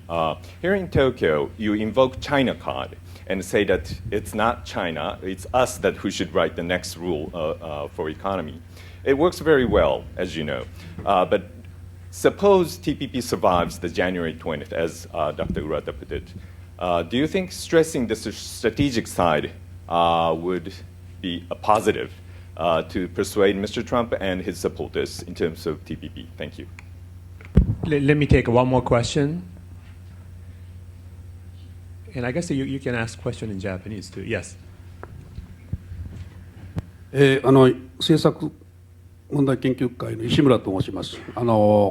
TPP はトランプ大統領は反対だと言ってますが、今日本は衆議院を通過して参議院に行ってます。これでこのまま日本がアメリカが TPP から脱退するなら中国とか韓国と組んでいろんなことをやるというような行動も出ていますが、アメリカはこれに対してどういうような態度を取ろうとしてするでしょうか。その日本が中国と韓国とも組んででも、あるいはアメリカ抜きでですね、まとめようとしている、この動きに対してアメリカはどういう態度を取るか教えてください。Okay, first let's get to Ed first, and then Cassie, and anyone else can join. Okay. Let me address the first set of questions quickly. With respect to infrastructure, you're right that Republicans generally oppose spending. They don't necessarily oppose infrastructure. In fact, the greatest infrastructure project in the United States in the second half of the 20th century was the interstate highway building of the interstate highways. That was under Eisenhower. That was his idea. So it's not necessarily the case. The issue is thinking of infrastructure as a stimulus versus infrastructure for long-term growth. And I think that's a distinction that's important. Infrastructure is a terrible way to stimulate an economy. And the reason is it just takes too long. I remember when I was in the White House on Thanksgiving weekend of 2008, I called my team in. Then President-elect Obama was already talking about what he was going to do in terms of stimulus. I said, hey, should we do it? Why don't we get going on this? We're already in a recession. Why not do it? We looked at it, and we discovered that if we gave $1 to the Department of Transportation, they'd spend 25 cents in the first year, and the other 75 cents would trickle out over the next 11 years. So the point is, it's just not very fast. It's just not a very effective way to get an economy growing out of a recession, but that doesn't mean it's not good for the long run. So I think we always have to think about that, but then you have to think about infrastructure and trade it off against all the other things that we would spend money on, like education and technology, and there are many, many things that you can think of. So if you've been to LaGuardia recently, that's like landing in a third world country. I mean, it's unbelievable that would be the premier airport in the biggest city in the United States. But if you said, gee, suppose we cleaned it up, how much would that affect growth in the United States or even in New York? It's not so clear that you'd get a whole lot out of it. So the point is, if you're just thinking about growth, you may want to be thinking about the kinds of things that Xu is pushing in terms of more education, equality, and other programs like that. And that's the trade-off, I think, that you have to think about. You asked me about secretaries. Before I go to that, I just want to say one thing, and that is that I think that there's going to be some tension between President Trump and the Congress, the Republican Congress, because Paul Ryan, who is the Speaker of the House and is a very influential politician and Republican, is basically a budget hawk and a policy wonk. He's a guy who spends his whole life thinking about policy and economic policy and is more knowledgeable than anybody in the country on that. So I don't think it's going to be easy for President Trump to convince him to do things that will not be beneficial to the country, and I think there may be some tension there developing over time. In fact, I could envision that President Trump will end up being good buddies with Senator Schumer, who's actually the Democratic majority leader in the Senate right now. Finally, on cabinet positions, I'm not going to take a guess on that. What I will say is that at least at the Treasury level, we've had a couple of we've had some different models, let's put it that way. And certainly one of the more successful models for Treasury Secretary has been to take a person from Wall Street, or a very respected CEO on Wall Street. The guy I worked with, who was my colleague in the White House at Treasury, was Hank Paulson, a terrific guy. Before him was Steve Friedman, another terrific guy. Before him was Bob Rubin under Clinton, another terrific guy. So that would be a model that I think President Trump should at least look at and look at seriously. Cassie? Yeah, thank you. With respect to the question of to what extent did trade issues or free trade agreements play into the election results, particularly in the Midwest, I don't know. Again, since both candidates in the general election had sort of disavowed the free trade agreements and expressed concern about them, clearly their polling was showing that there was little support and they just wanted to stay away from it. But I don't think it was the decisive issue. I think, as I said, that there's an understanding that trade goes on, that the U.S. has benefited from a free trade system, but it more fundamentally about, I think, a lack of confidence, maybe in some of our institutions and some of the a desire for a different direction. I can't be more coherent than that, I guess. With respect to the stressing the strategic aspects of the Trans-Pacific Partnership, I think that's something that as the administration gets settled in and begins to get to know allies in the region, I mean, notably Japan and Korea and others, and hears from them, I think that this will become part of the discussion. It simply just hasn't seemed to be one yet. And I think that also goes to the second question on the issue of trade, about what would the U.S. response be should Japan work with other countries, including China, on trade regimes and trade rules for the region.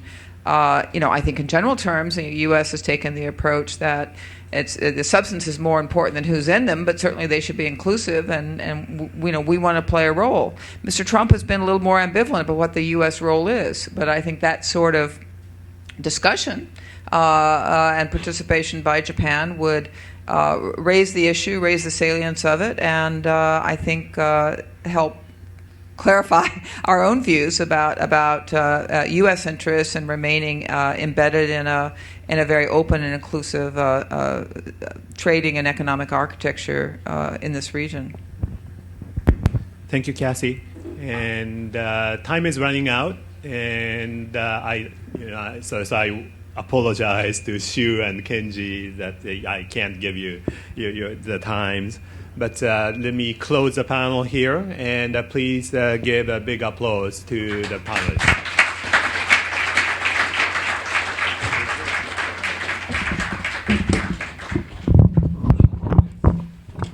パネリストの皆様、どうもありがとうございました。それではここで10分間の休憩に入りたいと思います。次の外交セッションの開始はですね、恐れ入ります。どうぞ。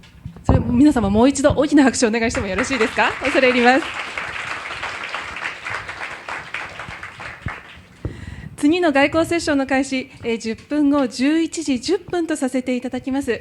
その時間までにどうぞ席にお戻りください。それではよろしいでしょうか、皆様。それではですね、第2部、トランプ政権下の外交安全保障政策のパネルを始めたいと思います。このパネルのモデレーターは、スタンフォード大学 APARC ギ・ウック新所長です。それでは新所長、どうぞよろしくお願いいたします。Okay, thank you. We'd like to continue our discussion on, and this time, issues on security and foreign policy. I mean, there are many issues, but I think central one is how Asia will be important, how important Asia will be in the new administration. As you know, Obama government promoted pivot to Asia. So I think a lot of people are wondering whether new government will continue this pivot to Asia or change, given his isolationist rhetoric during the campaign. He also questioned the current status of the alliance with Japan and South Korea. So what's going to happen to the alliance? What about his policy in China or North Korea? So I think there are many issues that we wanted to discuss. So I'm very happy to have three panelists today. The first one is Ambassador Michael Amakost, and I don't think he needs introduction in Japan, but I'll still mention a few things. He had a distinguished career in foreign service of the U.S. government. As you know, he was American ambassador to Tokyo in early 90s, I believe. And then after that, he led the Brookings Institution before joining our center in 2002, I believe. So since then, he has been working with us at the center. The second speaker is also Ambassador Carl Eikenberry. He has a distinguished background in the military. So among other things, he was commander of the American forces in Afghanistan, and then served as American ambassador to the country as well. He now leads the U.S.-Asia Security Initiative at our center. The last but not the least, Dr. Bonji Ohara, and I understand he also has background in the military and intelligence affairs. He's now director of policy research at the Tokyo Foundation. So let me start with Michael Amakost.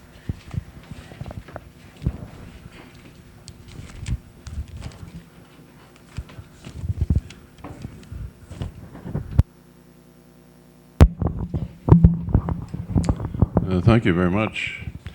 It's a pleasure always to be back in Tokyo, and I congratulate the Tokyo Foundation on hosting this very important event. My task to shed some light on how President Trump may conduct policy toward Asia requires mainly speculation, because there's not very much to go on yet. This is the first time in 227 years that America has chosen as president someone who never previously served in elective office or as a member of the cabinet. Donald Trump is a very successful businessman, but he has little experience in dealing with public policy issues. He's not served in the military.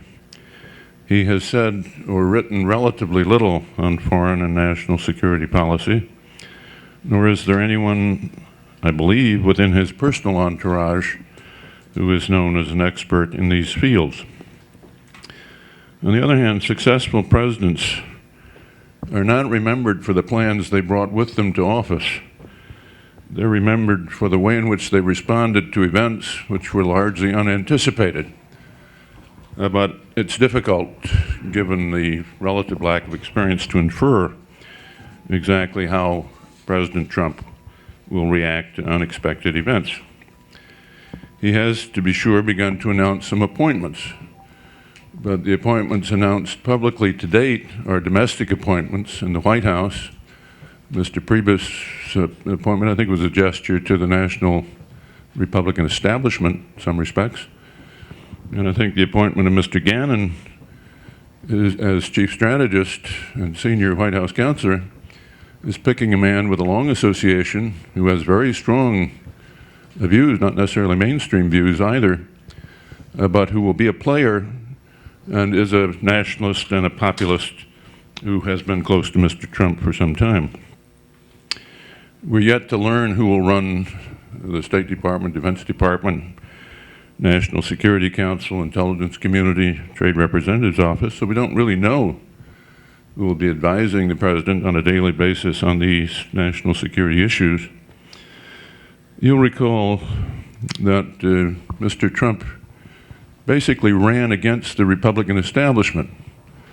And the gap between the views of the Republican establishment and the working class, white working class base of the party was largely resolved in favor of the views of the voters. And one of the results is that many of the GOP experts in the field of foreign and national security policy expressed publicly doubts about Mr. Trump, and that has, I think, severely limited the recruiting pool for the administration. During the campaign, Mr. Trump did obviously make a number of comments on foreign policy, but it's important to remember that campaigning is different than governance, and what one says in the campaign is often moderated or modified once in office. During the struggle for the nomination, candidates typically play to the base. And in playing to the base, the emphasis on criticism of trade, of immigration policy, on the performance of some of our allies, played to the base of a resentful, angry, white working class constituency.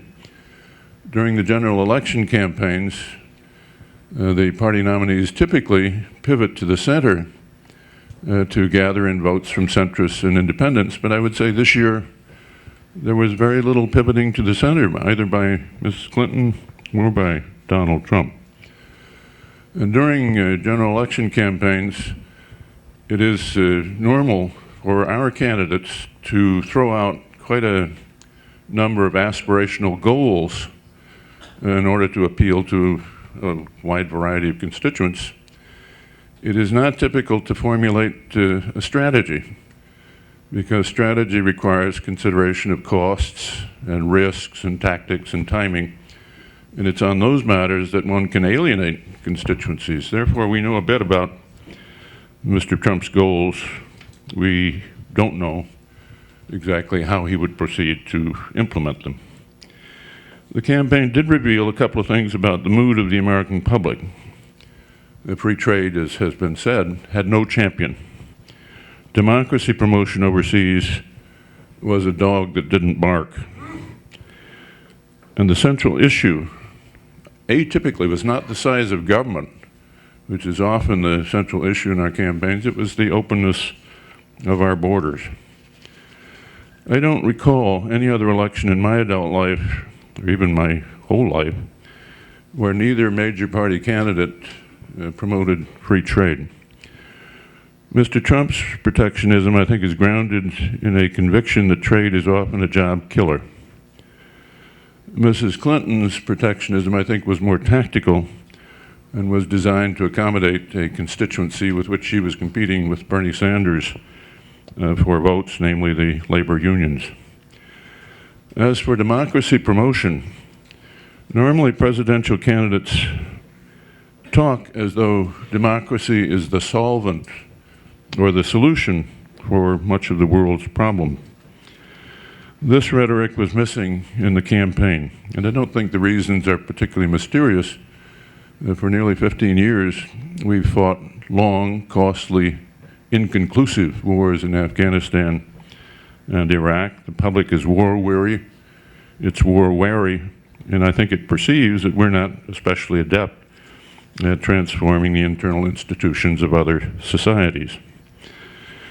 Let me say a bit more about Mr. Trump's views on foreign policy. I don't think he's thought philosophically about foreign policy. I think his knowledge of history is a bit thin. He's not a great reader. I think he gets his information mainly from colleagues and from the media.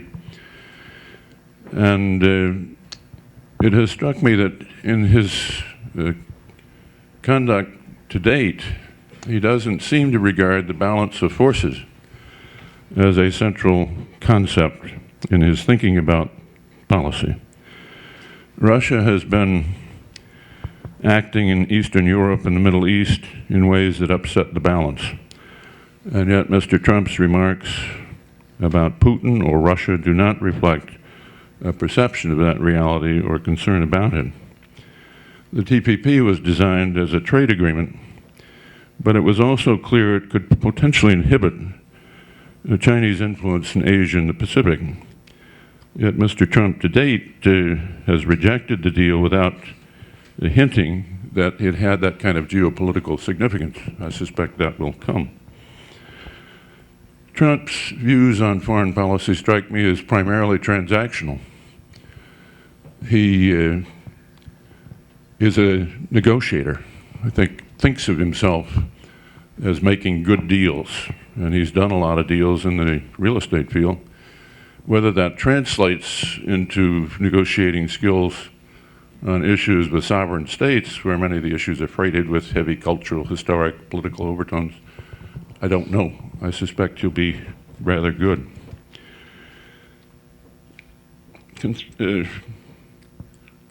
I wouldn't say consistency is a major attribute of his views to date, but there are some discernible themes. He has reservations about an alliance system that's based, I think, on suspicion that allies want our protection, but are not disposed to pick up their fair share of the burdens of mutual security. So I think that's an area where he intends to do some renegotiating. I seriously doubt that when these comments were made, he had a detailed knowledge of the host nation support provided by Japan or other allies, and I expect Prime Minister Abe will devote a fair amount of time in his first meeting with Mr. Trump illuminating those things. He has many reservations, as has been said, about trade. I think mainly this reflects the conviction that we've been out-negotiated on trade deals and that our negotiators haven't been particularly attentive to the impact on our working class. And it's true, I think we've looked at trade agreements in the past from the vantage point that they open up to American consumers the opportunity to buy the best prices available in the world at the most reasonable prices. And that's good. As a hedge against inflation, it's good for the freedom of Americans. But it doesn't, it looks at the winners. It doesn't look so much at the losers. And in this election, the losers caught the attention of our politicians more perhaps than the winners. Mr. Trump appears relatively uncritical of authoritarian governments, particularly Russia. That may be a reflection of his diminished interest in democracy promotion, but I don't honestly quite understand it.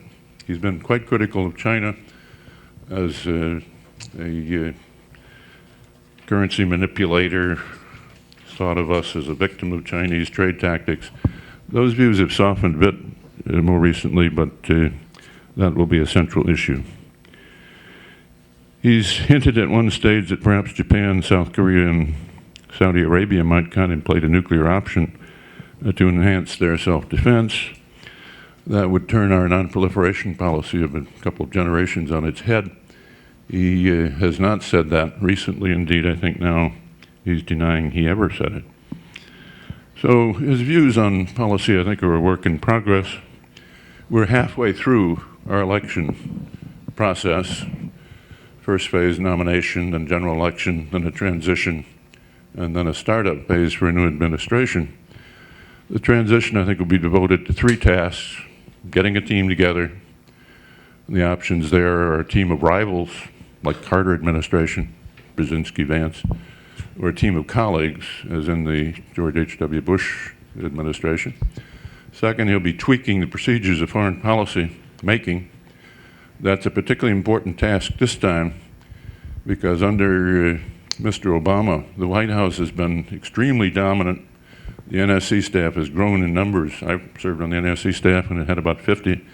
It has been way over 400 more recently. It's too big, too ponderous, too political. and will have to be adjusted in a way that's comfortable to Mr. Trump's style of making decisions. And finally, he'll have to establish priorities. In campaigning, you throw out a whole lot of objectives. When you're anticipating governance, you got to decide on a few things that have a priority, and those days are running out. One final comment. In establishing a new administration, it seemed to me the pressures for bold action early are very high. Politicians tend to think you got to use power or you lose it. The new advisors always want to promote bold things. The press is a champion of bold action. The bureaucracy wants to get back into action. But during the early months of a new administration, you don't have a full team. You can get the cabinet confirmed quickly, but it takes hundreds of people, and that takes time. You don't have the procedures for policy making set. You haven't got your priorities. So you don't have your ducks in a row. Therefore, my advice always has been do no harm during those early months if you want to avoid miscues.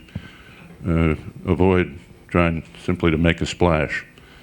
I remember when Mr. Reagan came in, he got very good advice from President Nixon, who said, during your first 6 months, concentrate on the economy. If you get the economy humming, your foreign policy will be from strength. If you don't get the economy humming, what you do overseas will be deeply hampered. Let me stop there. Okay, thank you. Now let me turn to Carl Aike.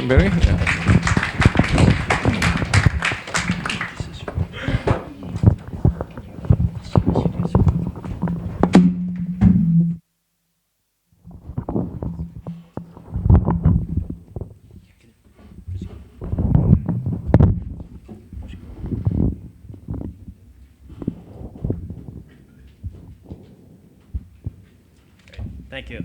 It's an honor to be here this morning, and I'd like to thank the Tokyo Foundation for co-hosting this event.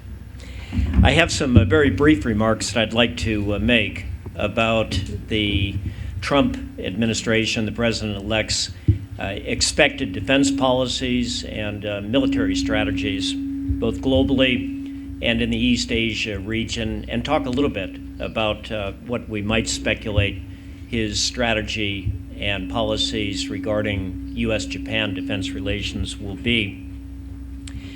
There's a lot, as everyone has said here today, there's so much that we don't know about what a President Trump administration and his policies will look like. 4 reasons on defense and military that this is so. First of all, as has been said, this last voter cycle, this last election cycle that we had was much more about voter dissatisfaction with a set of socio-economic political issues than it was about international security and foreign policy. In fact, the debates that we had were much more about accusations of inappropriate, unethical, and unlawful behavior by the opponents than it was about the specifics of defense policy. So candidate Trump was never compelled over the past year to get into any details about defense and military strategy, and he elected not to do so. Second, as Ambassador Armacost had said, very frequently our U.S. presidential candidates will make claims about their intended, thank you. They'll make claims about their intended foreign policy and national security policies, and they're going for the voter base. They may not have any intention of actually implementing or carrying out those policies.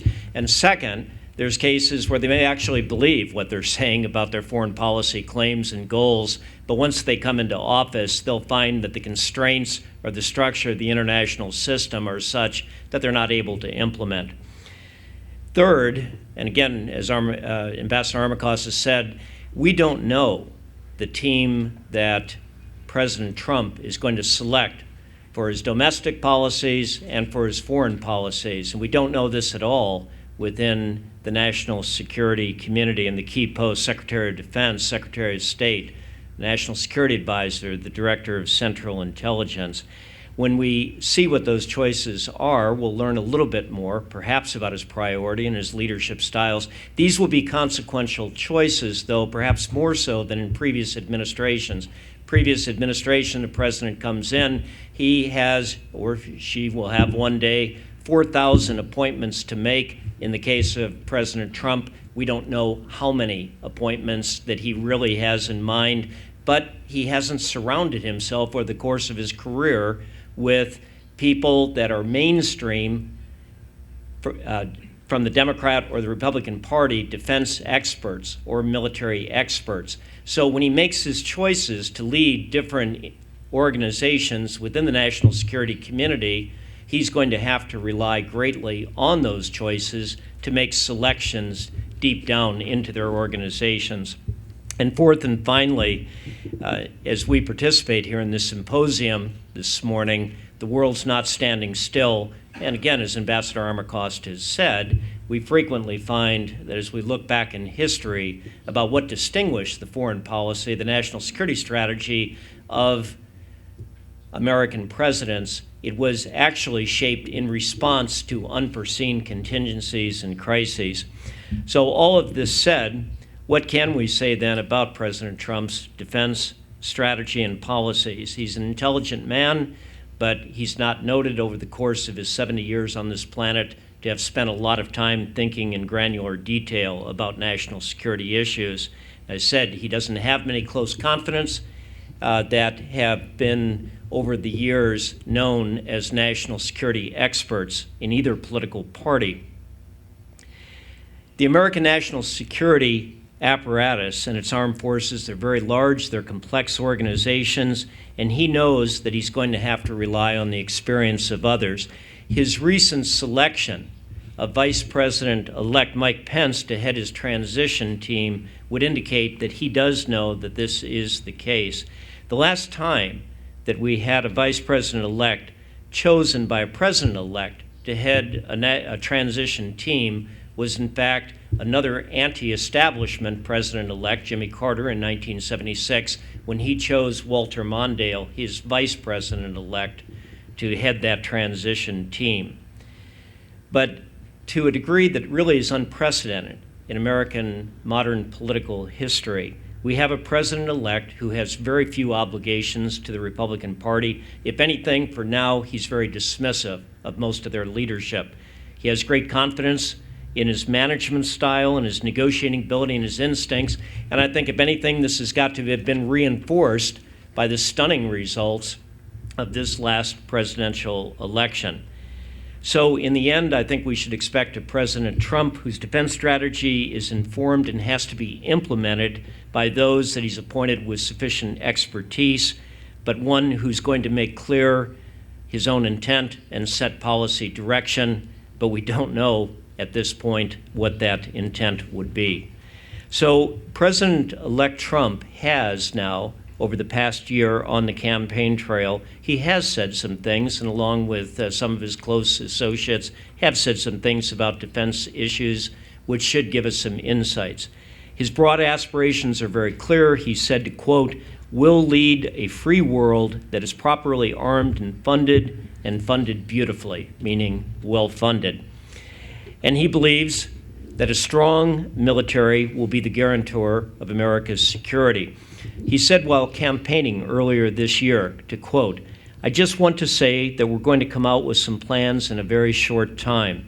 We're going to be building up our military. We're going to make our military so big and so strong and so great and so powerful, I don't think we'll ever have to use it. Nobody's going to mess with us," as he said. That I can tell you. We're going to have a president who's respected by Putin and is respected by Iran. What would that buildup look like? Here we do have some specifics. He said very specifically he's going to modernize all three legs of the air, land, and sea components of America's nuclear deterrent forces. He will build, he says, towards a 350-ship Navy. That's a sizable increase. Right now, we have 273 combat ships in our Navy. Increasing the Air Force active advanced fighter inventory from 1,100 to 1,200, and growing our Army from 490,000 soldiers today to an active end strength of 540,000. This adds up to a lot of spending on new weapons and systems, and the rise of U.S. defense contractors' stock prices over the past week would indicate that Wall Street believes that he'll actually follow through. But he does have to find the money. He said in the first 100 days of his presidency, he'll work on a bipartisan basis with Congress to lift sequestration. Sequestration, the name of the congressionally approved cap that's been placed on budget spending in the United States and has had a severe and a very negative impact on U.S. military efforts and our defense efforts to keep our force modernized and moving forward. But as he raises that, then removes that cap, what he intends to do over the next 10 years, he has said, is to increase defense spending $500 billion more than the level it's at right now.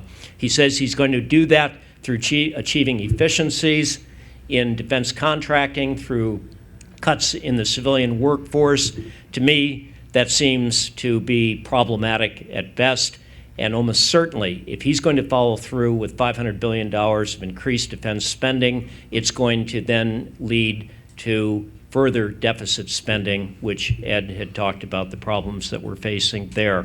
He's also been very clear about defense burden sharing with our allies.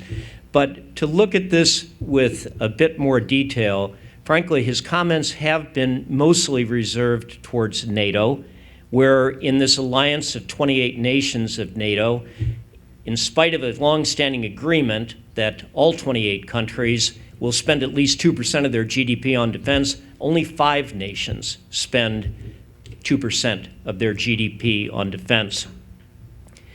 An American presidential administration over the years have been very frustrated with the low levels of fellow NATO members' defense spending.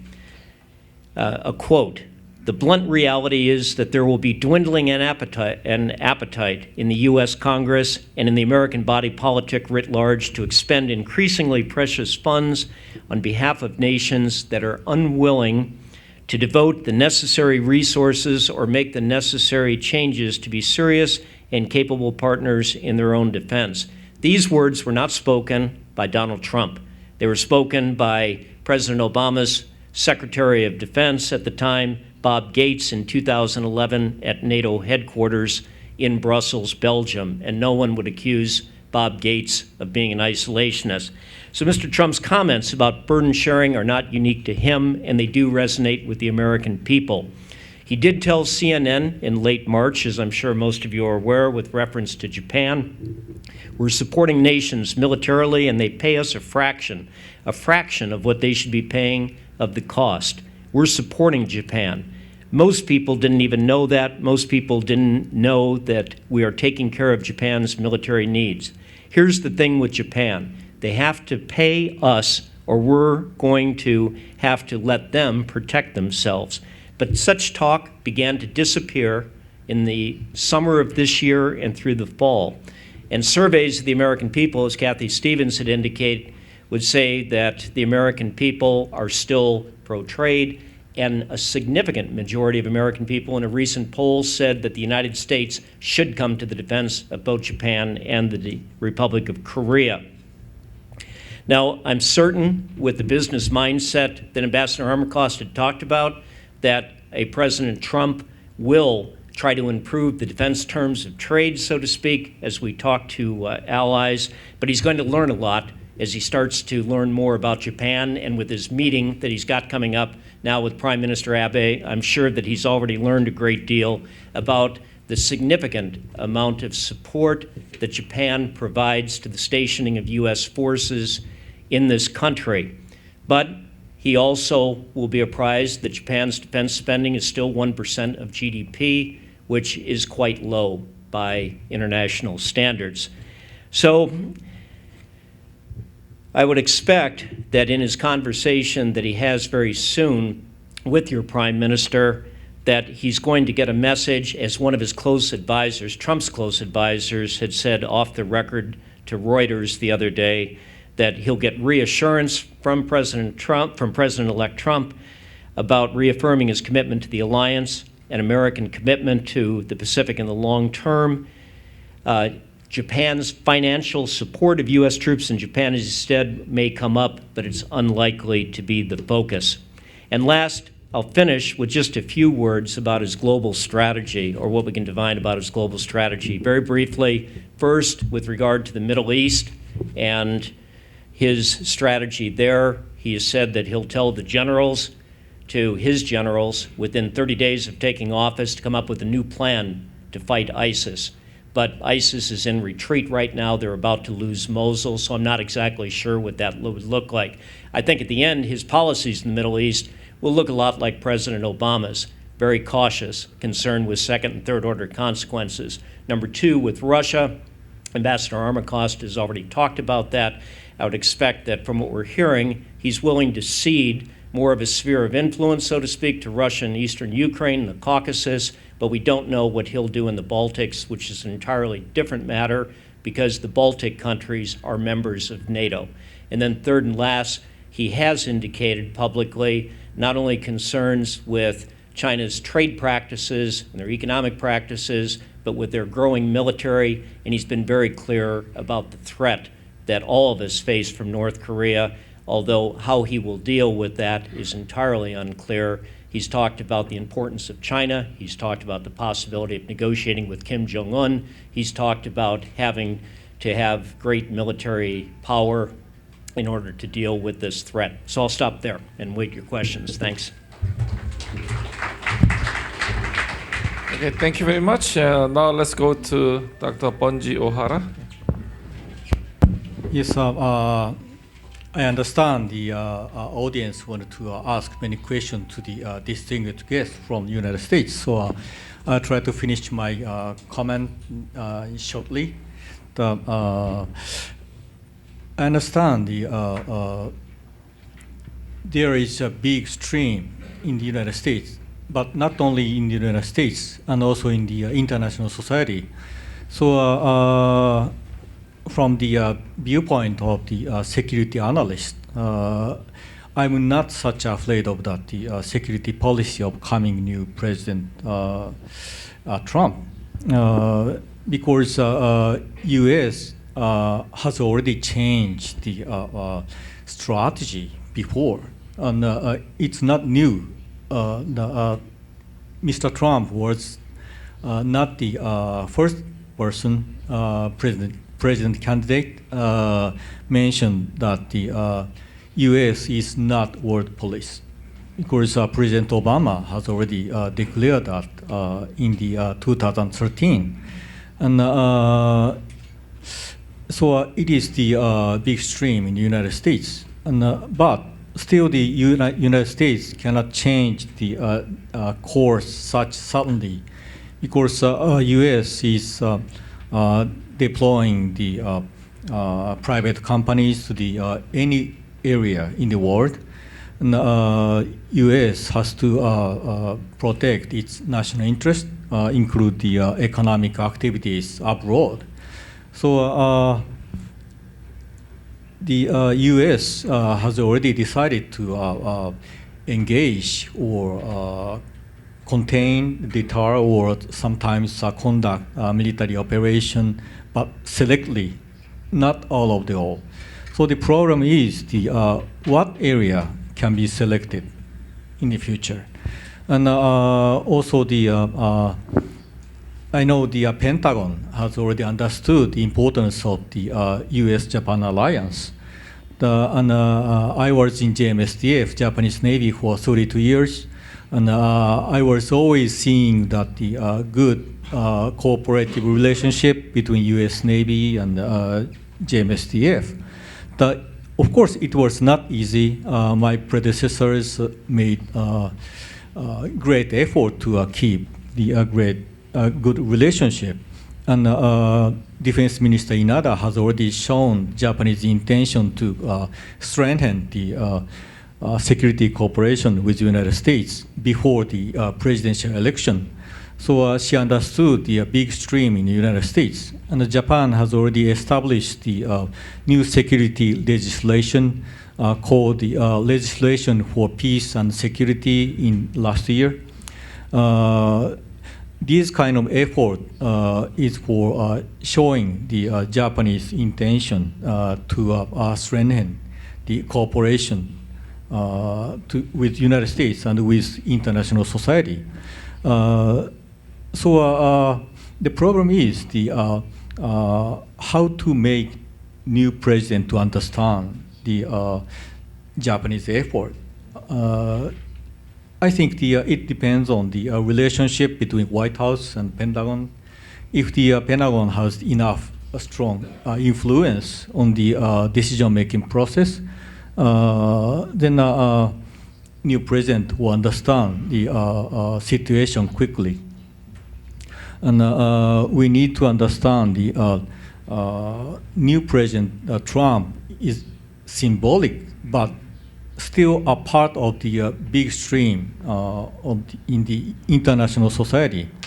We have to pay attention to the stream in international society. Major powers and middle powers are focusing the domestic issues now. They do not want to concern the issues abroad. So this kind of situation is leading the instability in international society. And on the other hand, there are some actors not satisfied with the president international rules and orders. So they are trying to change the rules by violent measures. But we need to prevent them from doing that. So we need to cooperate to do. So this kind of big stream, of course, Japan will keep making the effort to cooperate with U.S. and other allies of United States. It is the networked bilateral cooperation. Then we can keep the influence and prevent the power shift in the region. So I would like to ask the two of the guests from the United States. The first one is what kind of area, what kind of issues, and which area can be selected in the future to decide to concern or the to make some operation, security operation, military operation in that area or issues. And what do you expect the relationship between Pentagon and the White House? Okay, thank you. I'd like to give more time to the floor for asking questions, but just adding to what Mr. Ohara said, we know that those candidates say a lot of things during campaign, and some of them may just remain as campaign rhetoric, but some of them will actually be implemented. But let's assume that Trump is going to ask Japan to take more in burden sharing. And how should Japan respond to such a demand, assuming that he will do it? So maybe two of you can combine his question with mine, and then we'll go to floor after that. Well, I think the Chinese have increased their defense budget by almost 300% in the last decade. And Japan's defense budget has gone up, but quite modestly. It certainly has turned up under Prime Minister Abe, and that's very much appreciated.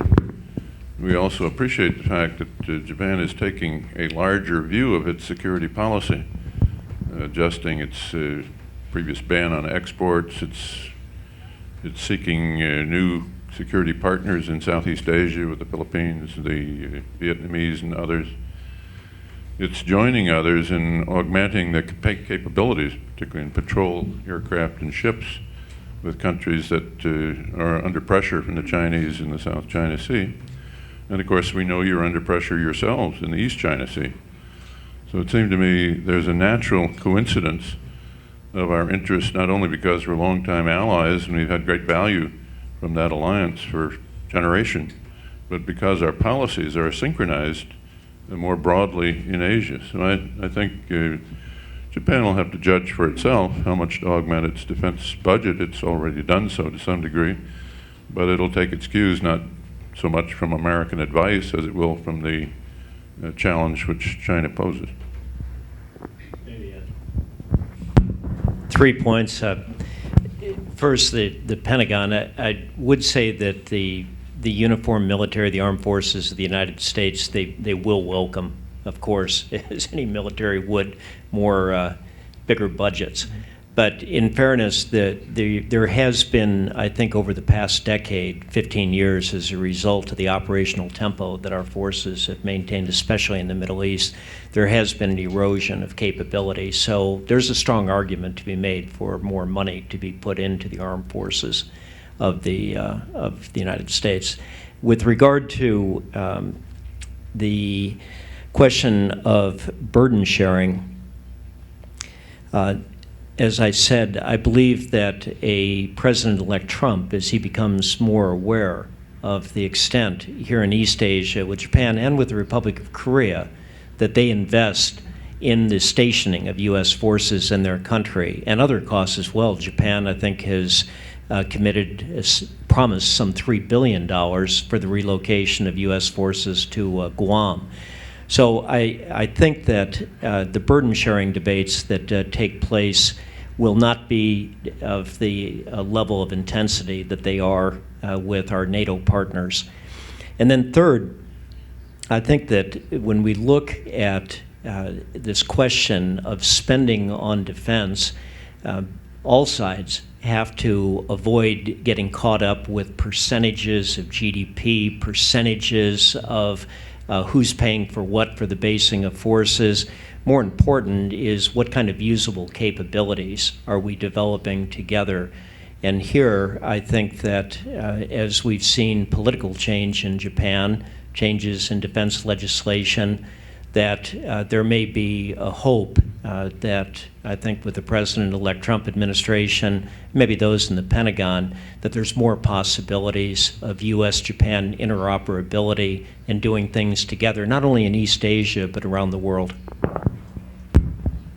Another comment. I don't think there's any doubt that East Asia will have a very high priority with any U.S. administration. If one looks at what's happening, the North Koreans have been accelerating their nuclear testing and ballistic missile testing despite increased sanctions. The Filipinos have adjusted their policy. We don't know the extent to which those policies will persist, but at least they complicate our position in Southeast Asia. The Chinese have been expanding their power and their assertiveness, and our policy has always been one of balancing, on the one hand, constructive engagement with active hedging, prudent hedging against their growing capabilities. But I think almost inevitably there will be a shift in emphasis toward greater hedging. So I don't think there's any doubt that East Asia, because of its inherent value and because of the problems that exist here, will claim the lion's share of our attention, though we have residual interests that are important in the Middle East and in Europe and elsewhere. Okay, thank you. I think we have about 15 minutes for comments and questions, and I'd like to go to the floor for your comments and questions. So please. Yes, here. So gentleman here.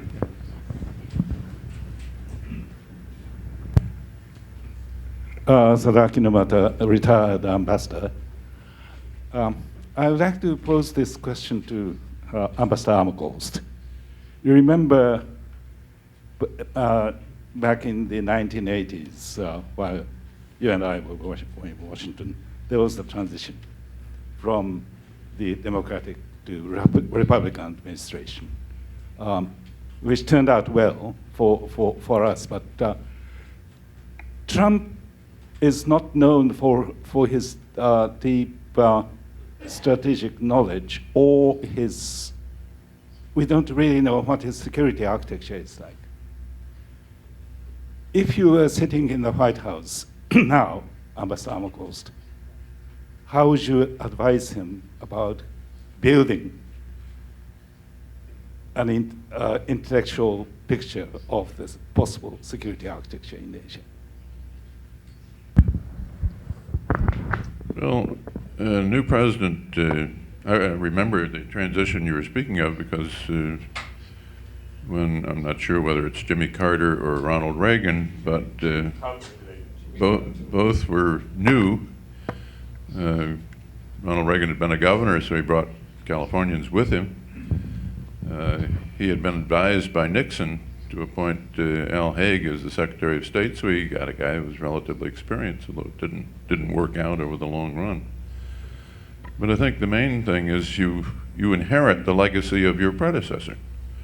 And the question is how radical are the changes that you need to make? And I think with respect to Asia, President Obama initiated what he called the pivot back to Asia. I don't think it was back to Asia. We've always been in Asia. But there was a period of about 10 years when we were heavily preoccupied in the Middle East.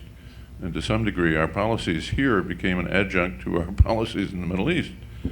So that was a welcome shift to augment our capabilities and accord a greater priority to Asia.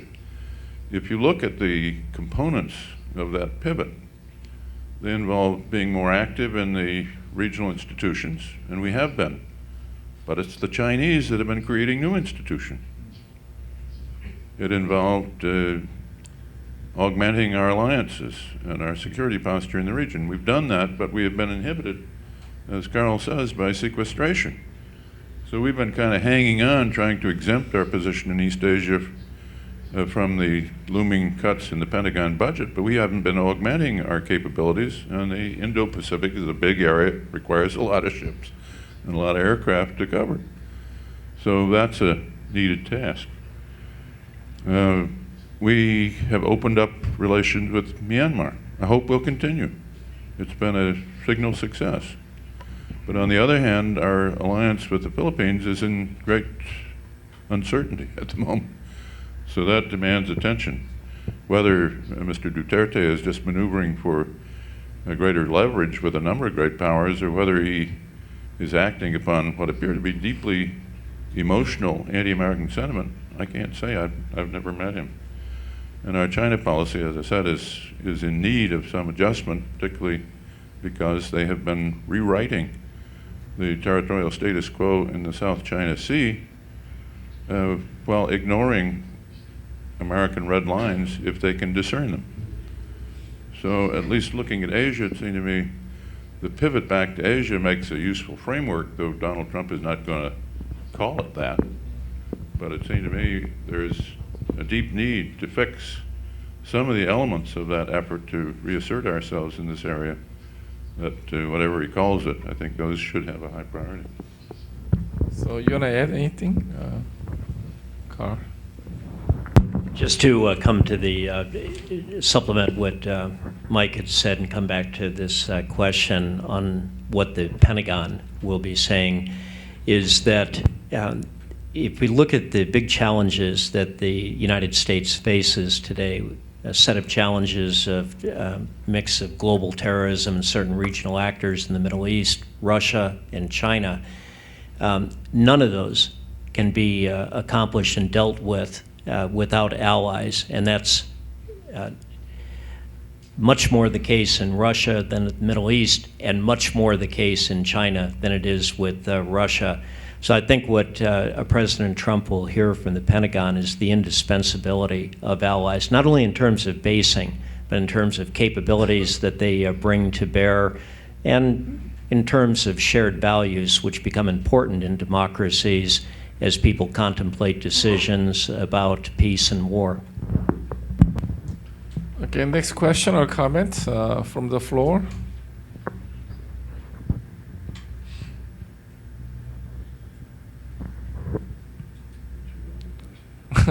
So, no, there's one, yeah. Sorry, I'll keep it. So, yeah. It's not about economics.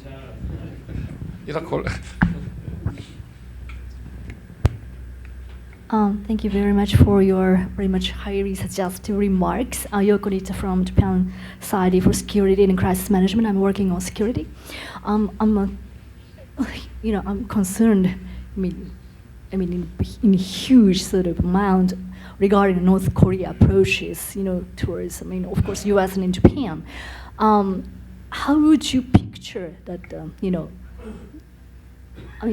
what was the amount they crossed the red line? I think that they already crossed the red line, because, U.S. and Japan one stood back a little bit, but it didn't work.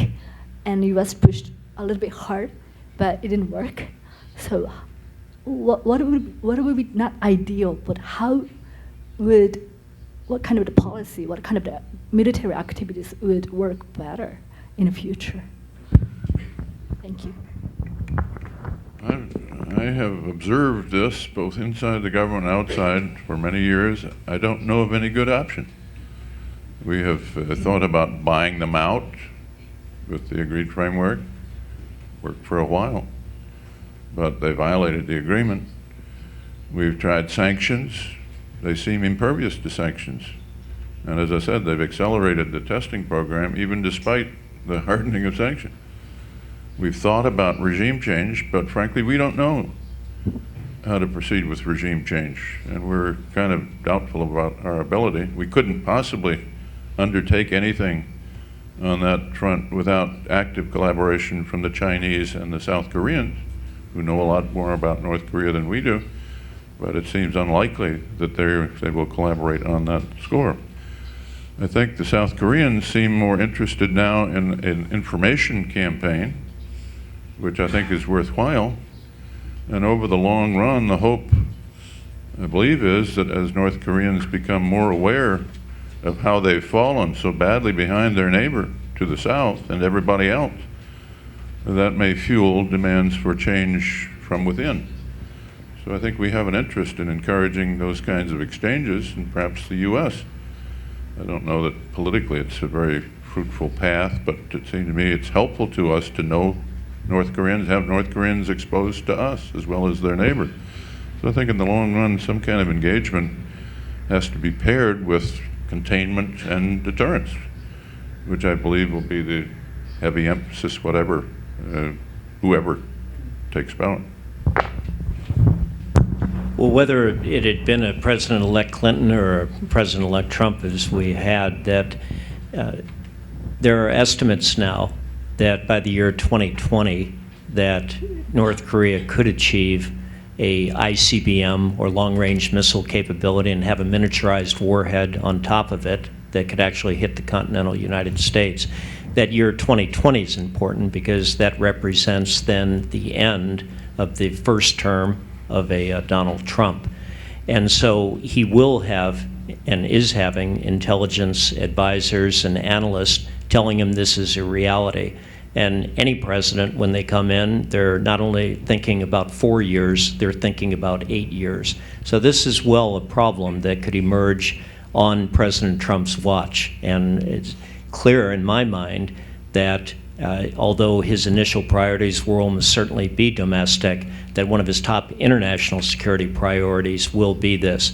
And there's an impact on the Republic of Korea too, because no policies have been successful, and North Korea continues to move forward with the capability.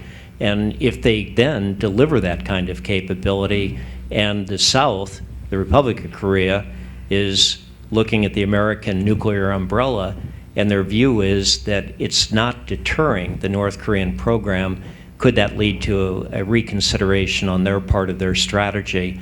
Then the last point about President Trump, elect Trump having indicated he was really going to put pressure on China. He said he'll use economic leverage to get China to do something different. I have to say my own view is skeptical that will lead to results, because I think that it's clear that China does not want a nuclearized peninsula. Of course they'd like to have the peninsula denuclearized, but they put an absolute premium on stability in North Korea, because what they don't want is instability. The peninsula to be reunified on the Republic of Korea's terms, and China having complete uncertainty then about what would the orientation of a unified peninsula be. Would it be Finland? That's what they would like. Or will it still be leaning to the United States, which is something they wouldn't like? So let me add maybe my own view to this issue. So in my view, the first thing we have to be clear what's our main objectives, short to mid-term and long-term. I mean, eventually we like to make North Korea give up their weapons, but I don't think anyone really believes that they will do that anytime soon. So, even though there might be long-term goal or objectives, what will be our short to mid-term policy objectives? It's like containment or freezing or what? I mean, so we really need to be very clear about our objectives. That's my first point. The second one, so far we've been just increasing sanctions on North Korea, and I'm not sure whether those sanctions are really working. I mean, and then those are important means of dealing with the issue, but it shouldn't be the only one. So as Mike said, maybe in combination with like sanctions, we should do certain process of engagement. I mean, engagement is not the same as appeasement. But then you don't really have any process in dealing with this nuclear problem. So I think we should start some kind of process of engaging North Korea, maybe along with sanctions. So anyway, so those are my 2 points. Do you have more time, or we are up? Okay, so I think we should finish at this point. But once again, thank you for your presentation and comments, and also your participation. And one of our main missions, our center, is to bridge between Asia and United States in academic and policy communities. And hopefully, we can do more like this event in the coming years. Once again, thank you very much. パネリストの皆様、モデレーターの新所長、どうもありがとうございました。それでは時間も若干過ぎておりますので、本日のシンポジウムはこれで終了させていただきます。本日は皆様長い時間どうもありがとうございました。改めてお礼申し上げます。皆様どうもありがとうございました。